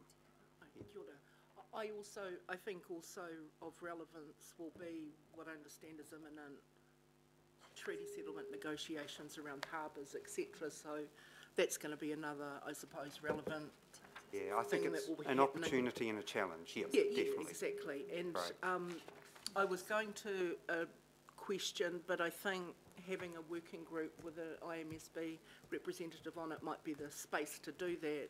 But because I don't have a sense of the foundation of the island plans as to how well, you know, mana whenua, mātāwaka were engaged in that process, that's a question I have. But I think the establishment of the working party may well be the place to kind of explore those kind of matters. Thank you. Appreciate that. I think I'll put that to the vote then. All those in favour say aye. Aye. Aye. Contrary, no. Declare that carried. Warren, great work. Thank you. More progress there. We'll go now to page 11, and I'll move the A, B and the C. Second. Invite Tony Reedy to come up. Councillor Walker will second. Tony, thanks for this update. Got a few big outstanding ones amongst the 23, but you want to just briefly, we've read the report, but take us through the maybe the key ones that have been resolved, and I can see a couple of key ones that are unresolved, and I think you might have some pending timeframes for one or two of those. That's correct, Mr. Chair. As you'll see from the table, we were waiting on 12 have actually been heard by the courts. We're just waiting on the decisions, and they're imminent, probably in the next few weeks to month, because they were heard some time ago. So we're waiting to hear decisions on that. Rural appeals will be particularly of interest, Okura as well. And of the appeals that have been resolved recently, we had the South Family Trust appeal and the Gok family, that's Crater Hill, Pukaki Peninsula. Unfortunately, we were successful in the Environment Court, but that has now been appealed to the High Court, so it's ongoing there. That's what we're finding with some of the appeals. We've been successful in the Environment Court, and there have been subsequent High Court appeals, so it's sort of prolonging the process slightly.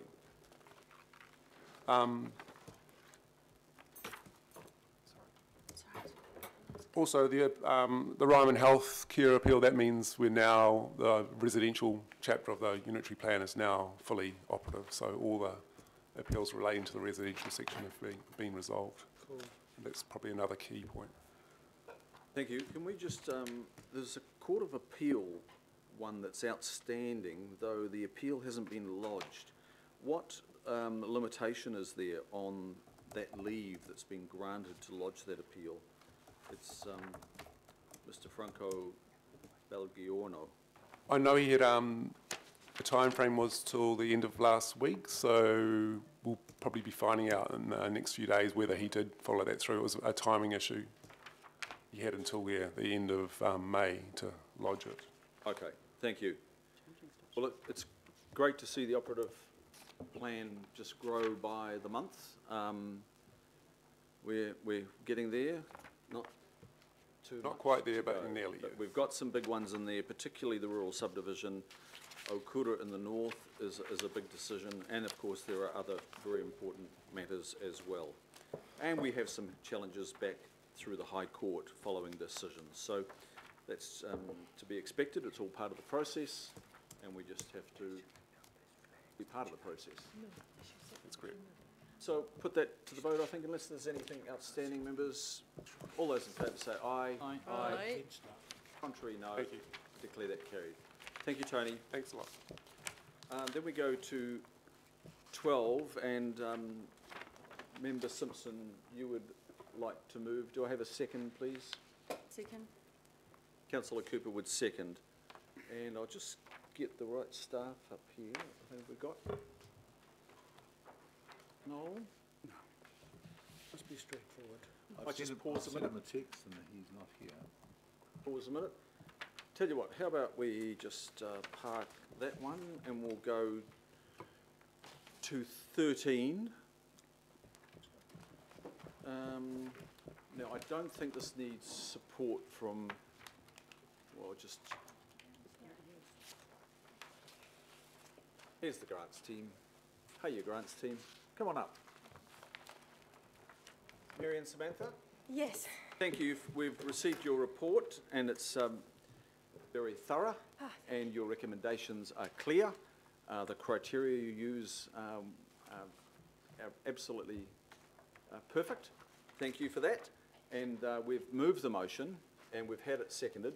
Councillor Simpson has moved and Councillor Cooper has seconded the motion. Moved and seconded. So is there anything that you would like to add to the written report?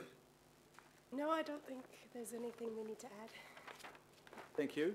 Councillor Simpson, do you? No, I just want one question. Do you think the regional grant pot is large enough considering the amount of applicants and the amount of money we are giving out? Probably not. So I think there are conversations right now about ways to increase the budget for the regional round. 82,000 is a very small regional grant, Mr. Chairman. You're correct. If I can just say, members, when this paper came before myself and Councillor Hills, I questioned why a full committee would be receiving a paper on its agenda, which probably costs at least a couple of $1,000s just to write the paper. And for us to be sitting around making a decision on the granting of $82,000, I didn't think it was such a good use of our time. The staff have said, well, that's what needs to be done this time, and we're doing it this time. But there is the possibility of an increased fund.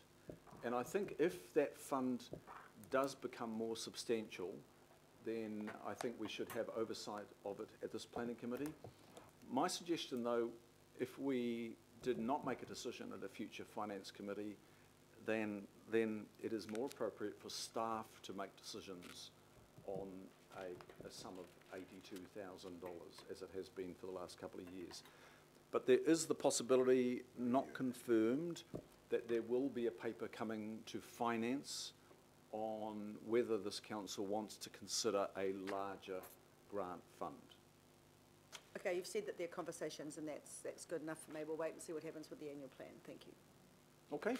Well, speaking to that, Mr. Chairman, because I did actually allude to this, the issue more broadly of heritage during the LTP process. So I am encouraged to hear that there may be something coming through. Should the amount available for distribution remain the same, I would still want to see it coming back here, because it's often only at a councillor level, or perhaps members of the AMSB would concur, that you can actually see how those funds might be leveraged. And they can actually make quite a significant difference in communities around the heritage issue. So, I mean, I'll await this paper that's coming, but I do think some governance oversight is really important, because these are not large sums of money, but they may contribute to something much larger. So I'd like to feel that there is the oversight. Thank you. Thank you, Councillor Fletcher. Take that point on board. Important.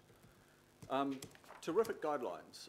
I know these were probably written some time ago, but I just totally acknowledge the way you follow those guidelines. You've reflected those guidelines in the assessment of each and every one, and you've followed those guidelines to the letter. And your attachment B is a very clear articulation of how each of those applicants measured up, and that's commended. Thank you very much. Great work. Moved. Anything else, members here? It's moved and seconded. All those in favour say aye. Aye. Aye. Contrary, no. Declare that carried. Thank you. Well done, girls. Now, this one doesn't need John here, does it? Members, we need to go to 13 and bring this matter up you'll be aware that Councillor Sayers has resigned from the political reference group, the Structure Planning Political Reference Group, and so the political reference group is dealing with structure plans, which of course lead into plan changes. It's very important. It's about where people live and housing affordability. It's in the Drury South area, Pairata. We've got that well covered. It's in Warkworth North and Silverdale Dairy Flat. They're the key areas. So I'll put those motions before us, but we probably need to look at how we reinforce the spatial planning, the structure planning political reference group with another representative from here. I'll nominate Councillor Wayne Walker if he's available. Nominate him. It's always good to have a willingness. Yeah, I'll is there a, second that.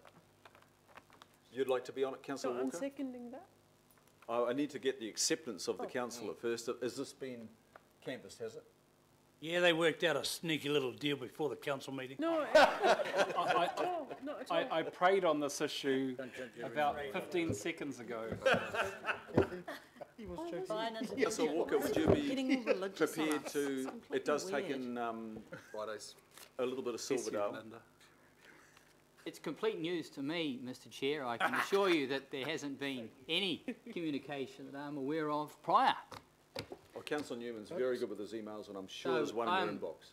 I mean, I'm comfortable. Obviously, I don't know when and how often this particular group meets, but subject to my availability, I'm comfortable.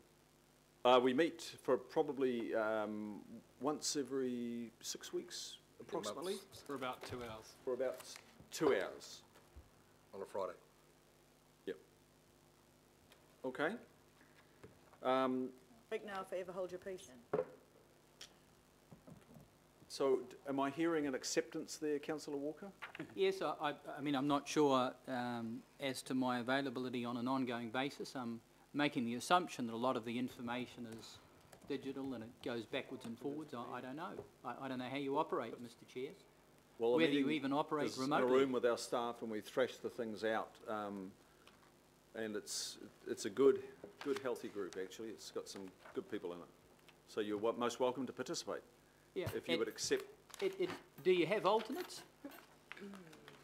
No, there is a real need to have some consistency. Yeah, consistency. No, I'm just making the observation that Councillor Watson might be available as an alternate, if there were an issue.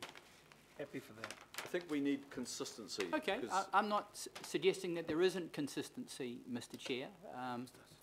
Listen, we'll pay you more if you come on it, will you? Oh, does that mean you pay less if you go off? Councillor Casey. So I've said yes, Mr Chair. That's good. Thank you. Councillor Casey. A question? Yes. It was really through the chair to ask Councillor Sayers about the email that's appended on page 527.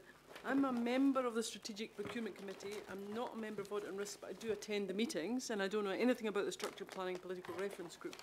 But I just wondered if he could make any statements regarding his statement, quote, "my comfortability of their operations." Is that anything to do with the Strategic Procurement Committee, which I'm on, or the Audit and Risk Committee, which I attend?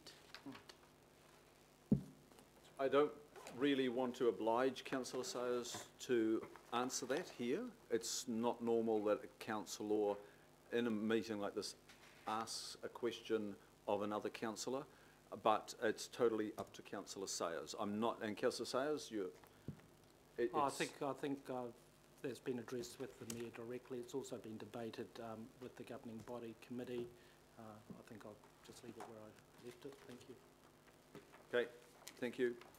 Now, councillors, it has been discussed whether there should be a list of, which committees, which councillors are participating on, over and above the standard governing body and committees of the whole, just to give a bit of a sense of where people are working within council, who's participating and working in particular areas, just to give some visibility to the public of the work we're doing, and probably to ourselves as well.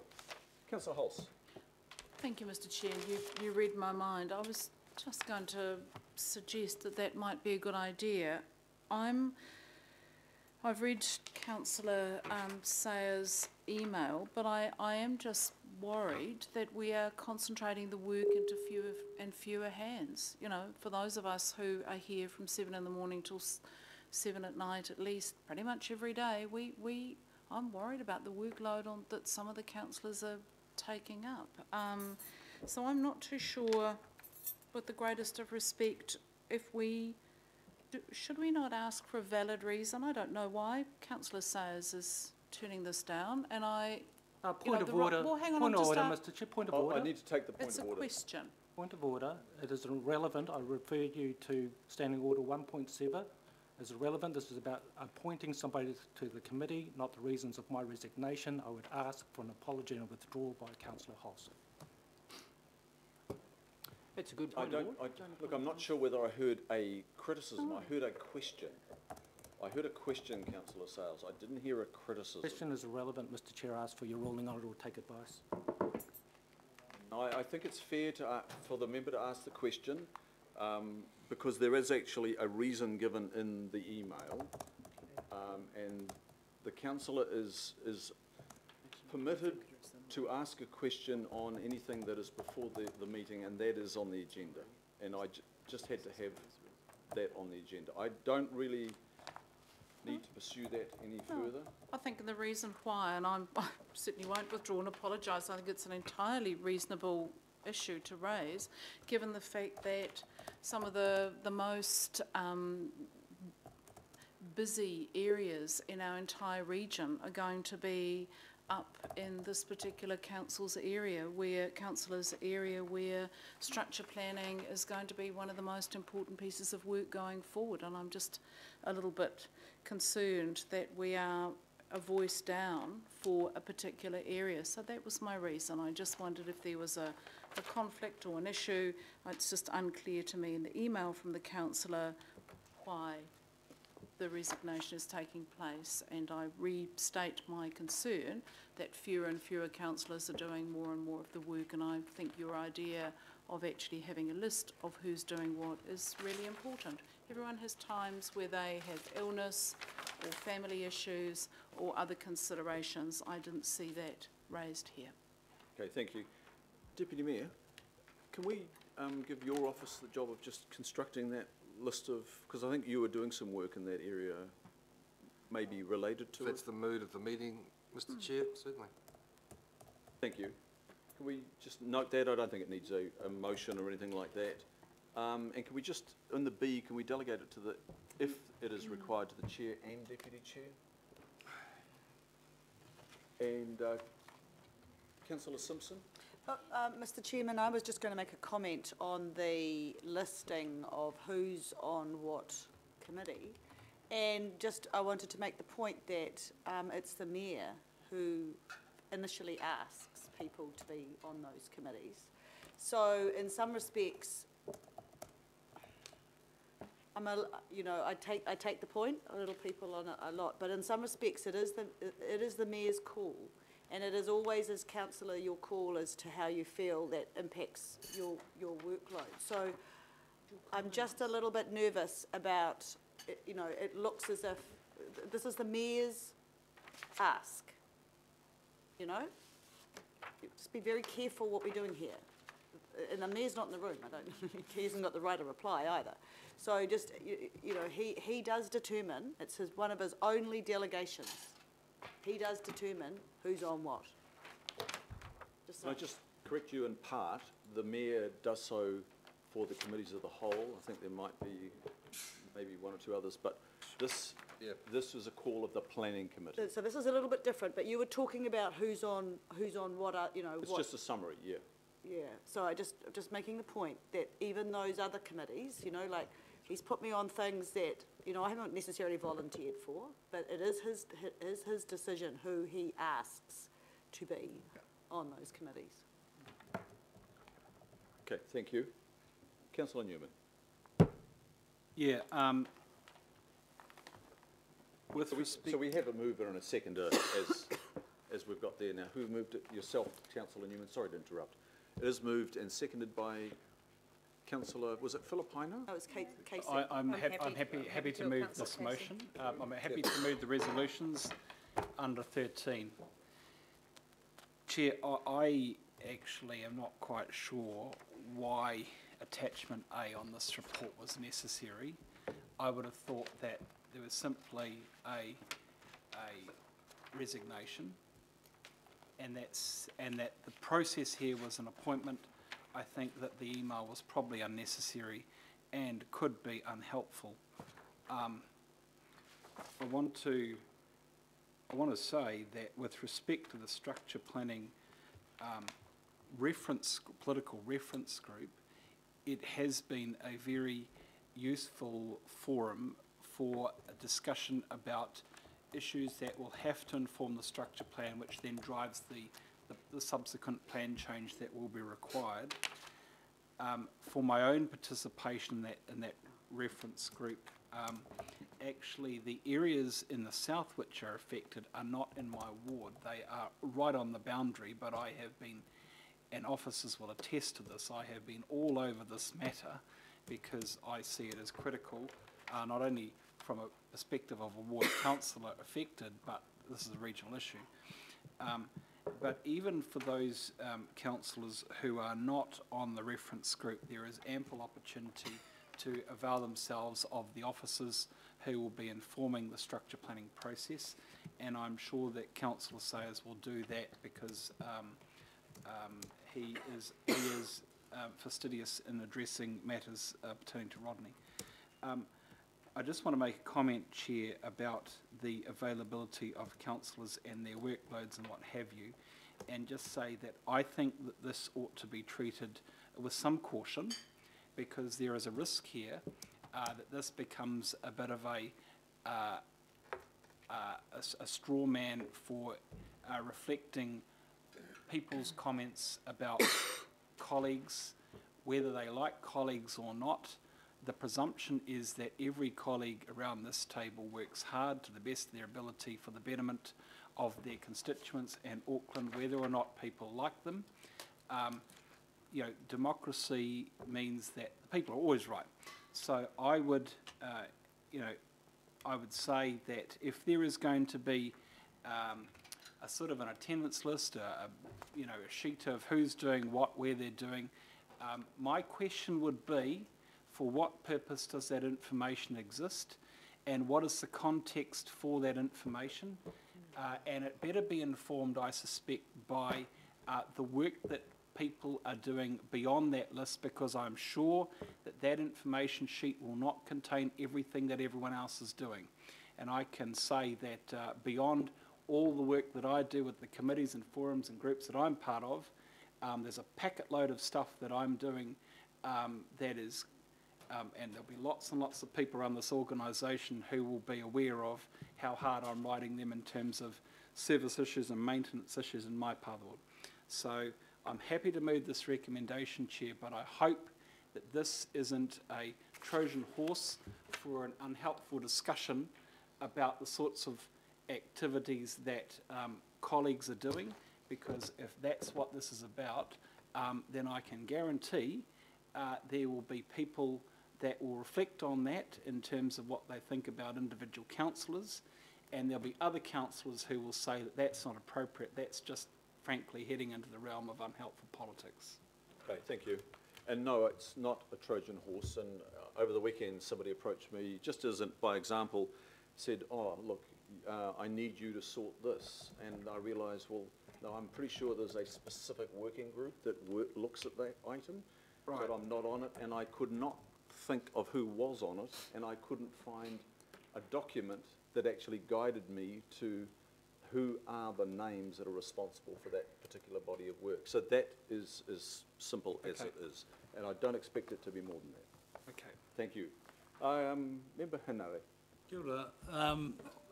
We don't have any problem with A and B, but I think we may have a problem with being the like the spare wheel in a family dispute. And my you know, and I hear what people are saying, and I haven't even read the email. I don't even know what the email you're talking about. Page 527. Yeah, I don't want to read it, quite frankly, because I actually don't believe that it's actually anything to do with the Independent Māori Statutory Board. I actually think it's got something to do with you councillors, and you need to take it offline and go somewhere either dark or bright and talk about it. And if it needs to be done, then it will be done. And if it doesn't need to be done, then it won't be done. And I'm sure that there's information out there of which committee, who's on and who's not, just by looking. But I feel, and I think my colleague, we feel rather uncomfortable with a debate about an issue that belongs to you guys, not to us. So we'll support, you know, somebody going on a working group, no problem, if that's the wish of the committee. But the other stuff, that ain't part of the planning committee. That's not our buzz. So I'd like to let you know that how uncomfortable we feel about being piggy in the middle. Thank you. Councillor Fletcher. Well, thank you, Mr. Chairman. To a degree, Councillor Simpson has raised what I wanted to raise, and that is, if you are going to depart from just an appointment which is relevant to the Planning Committee, it is more the domain of the Mayor, and it should be, if it's to go wider, it should go to the governing body. So if it is the intention that people want that kind of information, or they want to have a more general discussion about governance, I would suggest that we actually have a paper brought to the governing body. You would not, you'd feel me remiss if I didn't remind you on occasions that I think that we could be handling our time more effectively in a governance sense. We have had, with the build-up to the LTP and the adoption of the Auckland Plan today, there has been a need for a lot of workshops and so forth. But I believe that we could conduct the business of the council on a Tuesday, Wednesday and Thursday, perhaps going later in the evenings on some of those evenings, therefore enabling people to be able to have one day at least a week where they can actually dedicate to constituent issues that will arise from time to time. So I don't want to delay the time of this committee today, but I don't believe it's the domain of the Planning Committee to start having directives to the Deputy Mayor. I think it's an issue that should be taken up with the Mayor and the Deputy Mayor, but for it to come back through the governing body if you're going to start looking at issues, workloads and allocations. So I hope that we just adopt A and B today and get on with it. That's the intention. Yep. Councillor Wayne Walker. Sure, I've got a few points to make, Mr. Chair.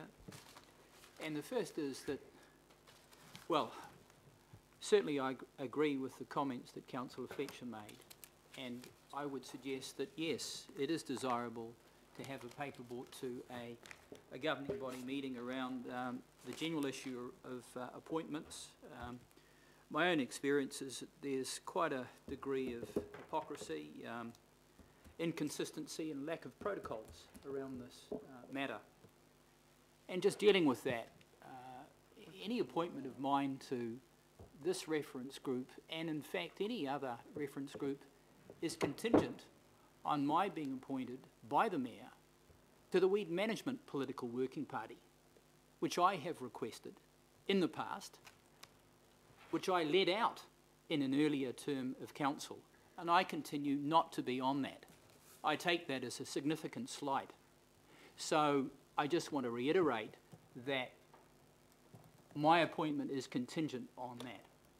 And I would hope that the Mayor, if he's listening, takes it on board, because if that's not the case, really I'm not interested in going on to something, because I have raised that with the Mayor.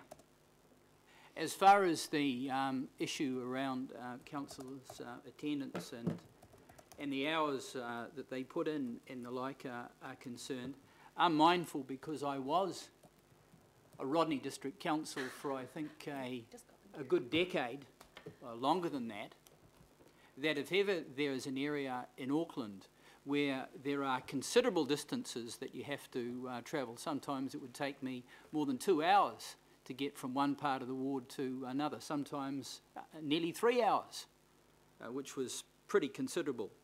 A huge geography, almost half of the region. Significant issues right now amongst community groups, very significant issues that I'm certainly aware of because I'm on the periphery of that area and part of what was Legacy Rodney. So I'm very mindful that those sorts of things need to be taken into account, and I would hope that there is not any slight on the present councillor for Rodney, because my observation is that there is a significant quota of effort being applied. So I just want to raise those issues because I don't know when there is a possibility of raising those issues or where there is a possibility of raising those issues. And certainly in respect of the point that I make around consistency or inconsistency, if we're going to apply some rigour around hours and attendance and what people do, then let's have a good hard look at that and put all the cards on the table, because presently they're not on the table. Councillor Watson. And that concerns me if there is a slight made to particular people on this committee. Councillor Watson. Thank you, Mr Chair, and I don't really want to prolong this matter. We should really just go straight to the vote, but just a couple of points. I can remember in the last term of council where there's any number of people who just disappeared from committees, often from fairly flimsy reasons, but that certainly wasn't any big deal or caused any great furore as we're seeing attempted here today. I go along with Councillor Newman. I think everyone in here does their fair share. I think it's wrong, disingenuous to suggest otherwise.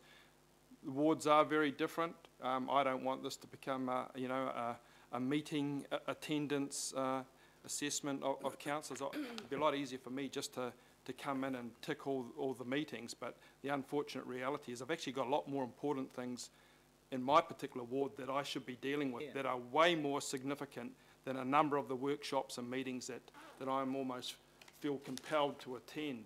So I hope that point hasn't been lost in all this. But I just would say, Mr Chair, that this kind of attempt to denigrate or question one particular councillor who is incredibly active in his ward, who has a very difficult ward, I find a little distasteful. I don't want to go there. That's, as Member Henare said, that's something if people really have a concern with it. See the person outside of the meeting if you're really serious about it. Don't bring it up and waste our time in here. Thank you. Just to be clear, I haven't heard anybody denigrate or usher words that could be construed as being a denigration of that member. Not here today. I haven't heard anything. If there was, I would seek withdrawal of those words. I've not heard anything of the like. Councillor Hills. Just quickly. Look, everyone is saying we shouldn't be debating this, but everyone's debating it. So,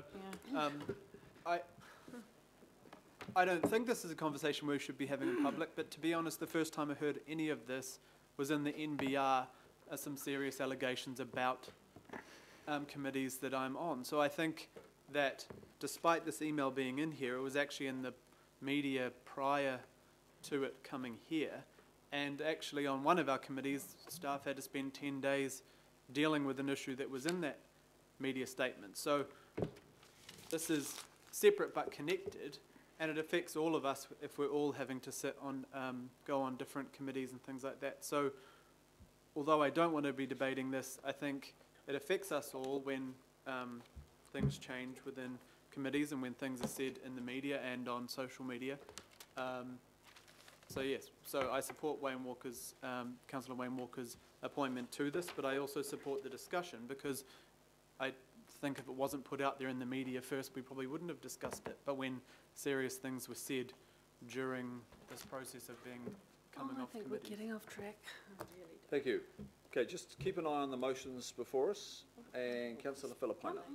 Thank you, Chair. Look, I think we're moving all over the place, because I think the suggestion was that there be just the councillors and list the committees they're on. That I thought that was the suggestion, and I mean, and I mean, look, we already end up getting the times and everything else that we attend workshops and committees now. Crazy. I think I'm sort of around the middle or lower part of the attendance. But I've got no issue at all if there is something that goes out saying, here's the councillor and this is the committees they're on. This is not the committee to negotiate it. Can I finish? And at least, I didn't interrupt you, councillor, so I'm just going to finish. So I've got no problems at all if that is the suggestion and it goes through. Simple as that. Thank you. You can interrupt now if you want. No, I've got to go to the mayor's meeting. Sorry, I'll go now to finally councillor Cooper, then we'll just Thank vote. you. And if I'm very pleased to support councillor Walker. If he can do the work on structure planning in places like Warkworth, Kumu, Huapai, Riverhead, Dairy Flat, Hatfields Beach, Waimaku, Algies Bay and Helensville and Wellsford, that is all coming up, and he's been a former he's been a former Rodney councillor and he understands that. I'm very happy because it really does need local knowledge, because these are significant developments in former rural areas that will need very careful planning. So I'm pleased that you know, if we can't get the person that lives there, we can get somebody very close. So very good. Thank you. Thank you. Close that debate. All those in favour say aye. Aye. Contrary, no. Declare that carried. Would somebody like just to move the 14?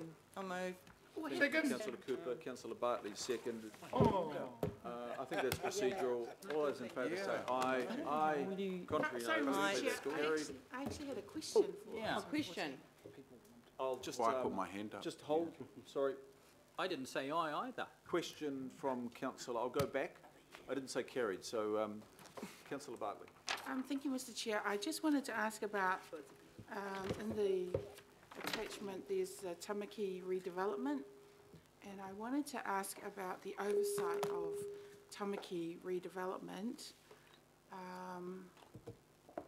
and how we have oversight over what's happening with the Tamaki redevelopment, because I attended the opening of some houses there with the mayor, and they were celebrating the changing face of Tamaki, which I felt offended by, because it was insensitive to the communities that once lived there. And knowing that this company is 49% Auckland Council, but I am comforted by the things we passed in the Auckland Plan about changing needs and preferences around housing and ensuring secure and affordable homes for all. That is a relief in terms of what's happening. So, yeah, I really want to know what's happening with oversight, because who are we building for? Okay, what I will ask the staff to do, because this item is not supported by staff, and we don't have, even though the Director of Strategy is here, we don't have the people at the coalface of that. So what I'd like to do is just ask for an email to be distributed. Is that comfortable with Mr. Quinn? Mr. Quinn will distribute an email about the current status of our oversight of the company, and there are changes afoot, as you well know. So we'll get an email to all members on the current status and changes being mooted by government. Good question. Thank you very much. It's moved and seconded. Do I have? It's moved and seconded. Councillor Cooper, Councillor Bartley, thank you. All those in favour say aye. Contrary, no. Declare that carried. I think we're complete. I'll just check. Thank you, members. Appreciate your attendance today, participation, contributions. Declare the meeting closed.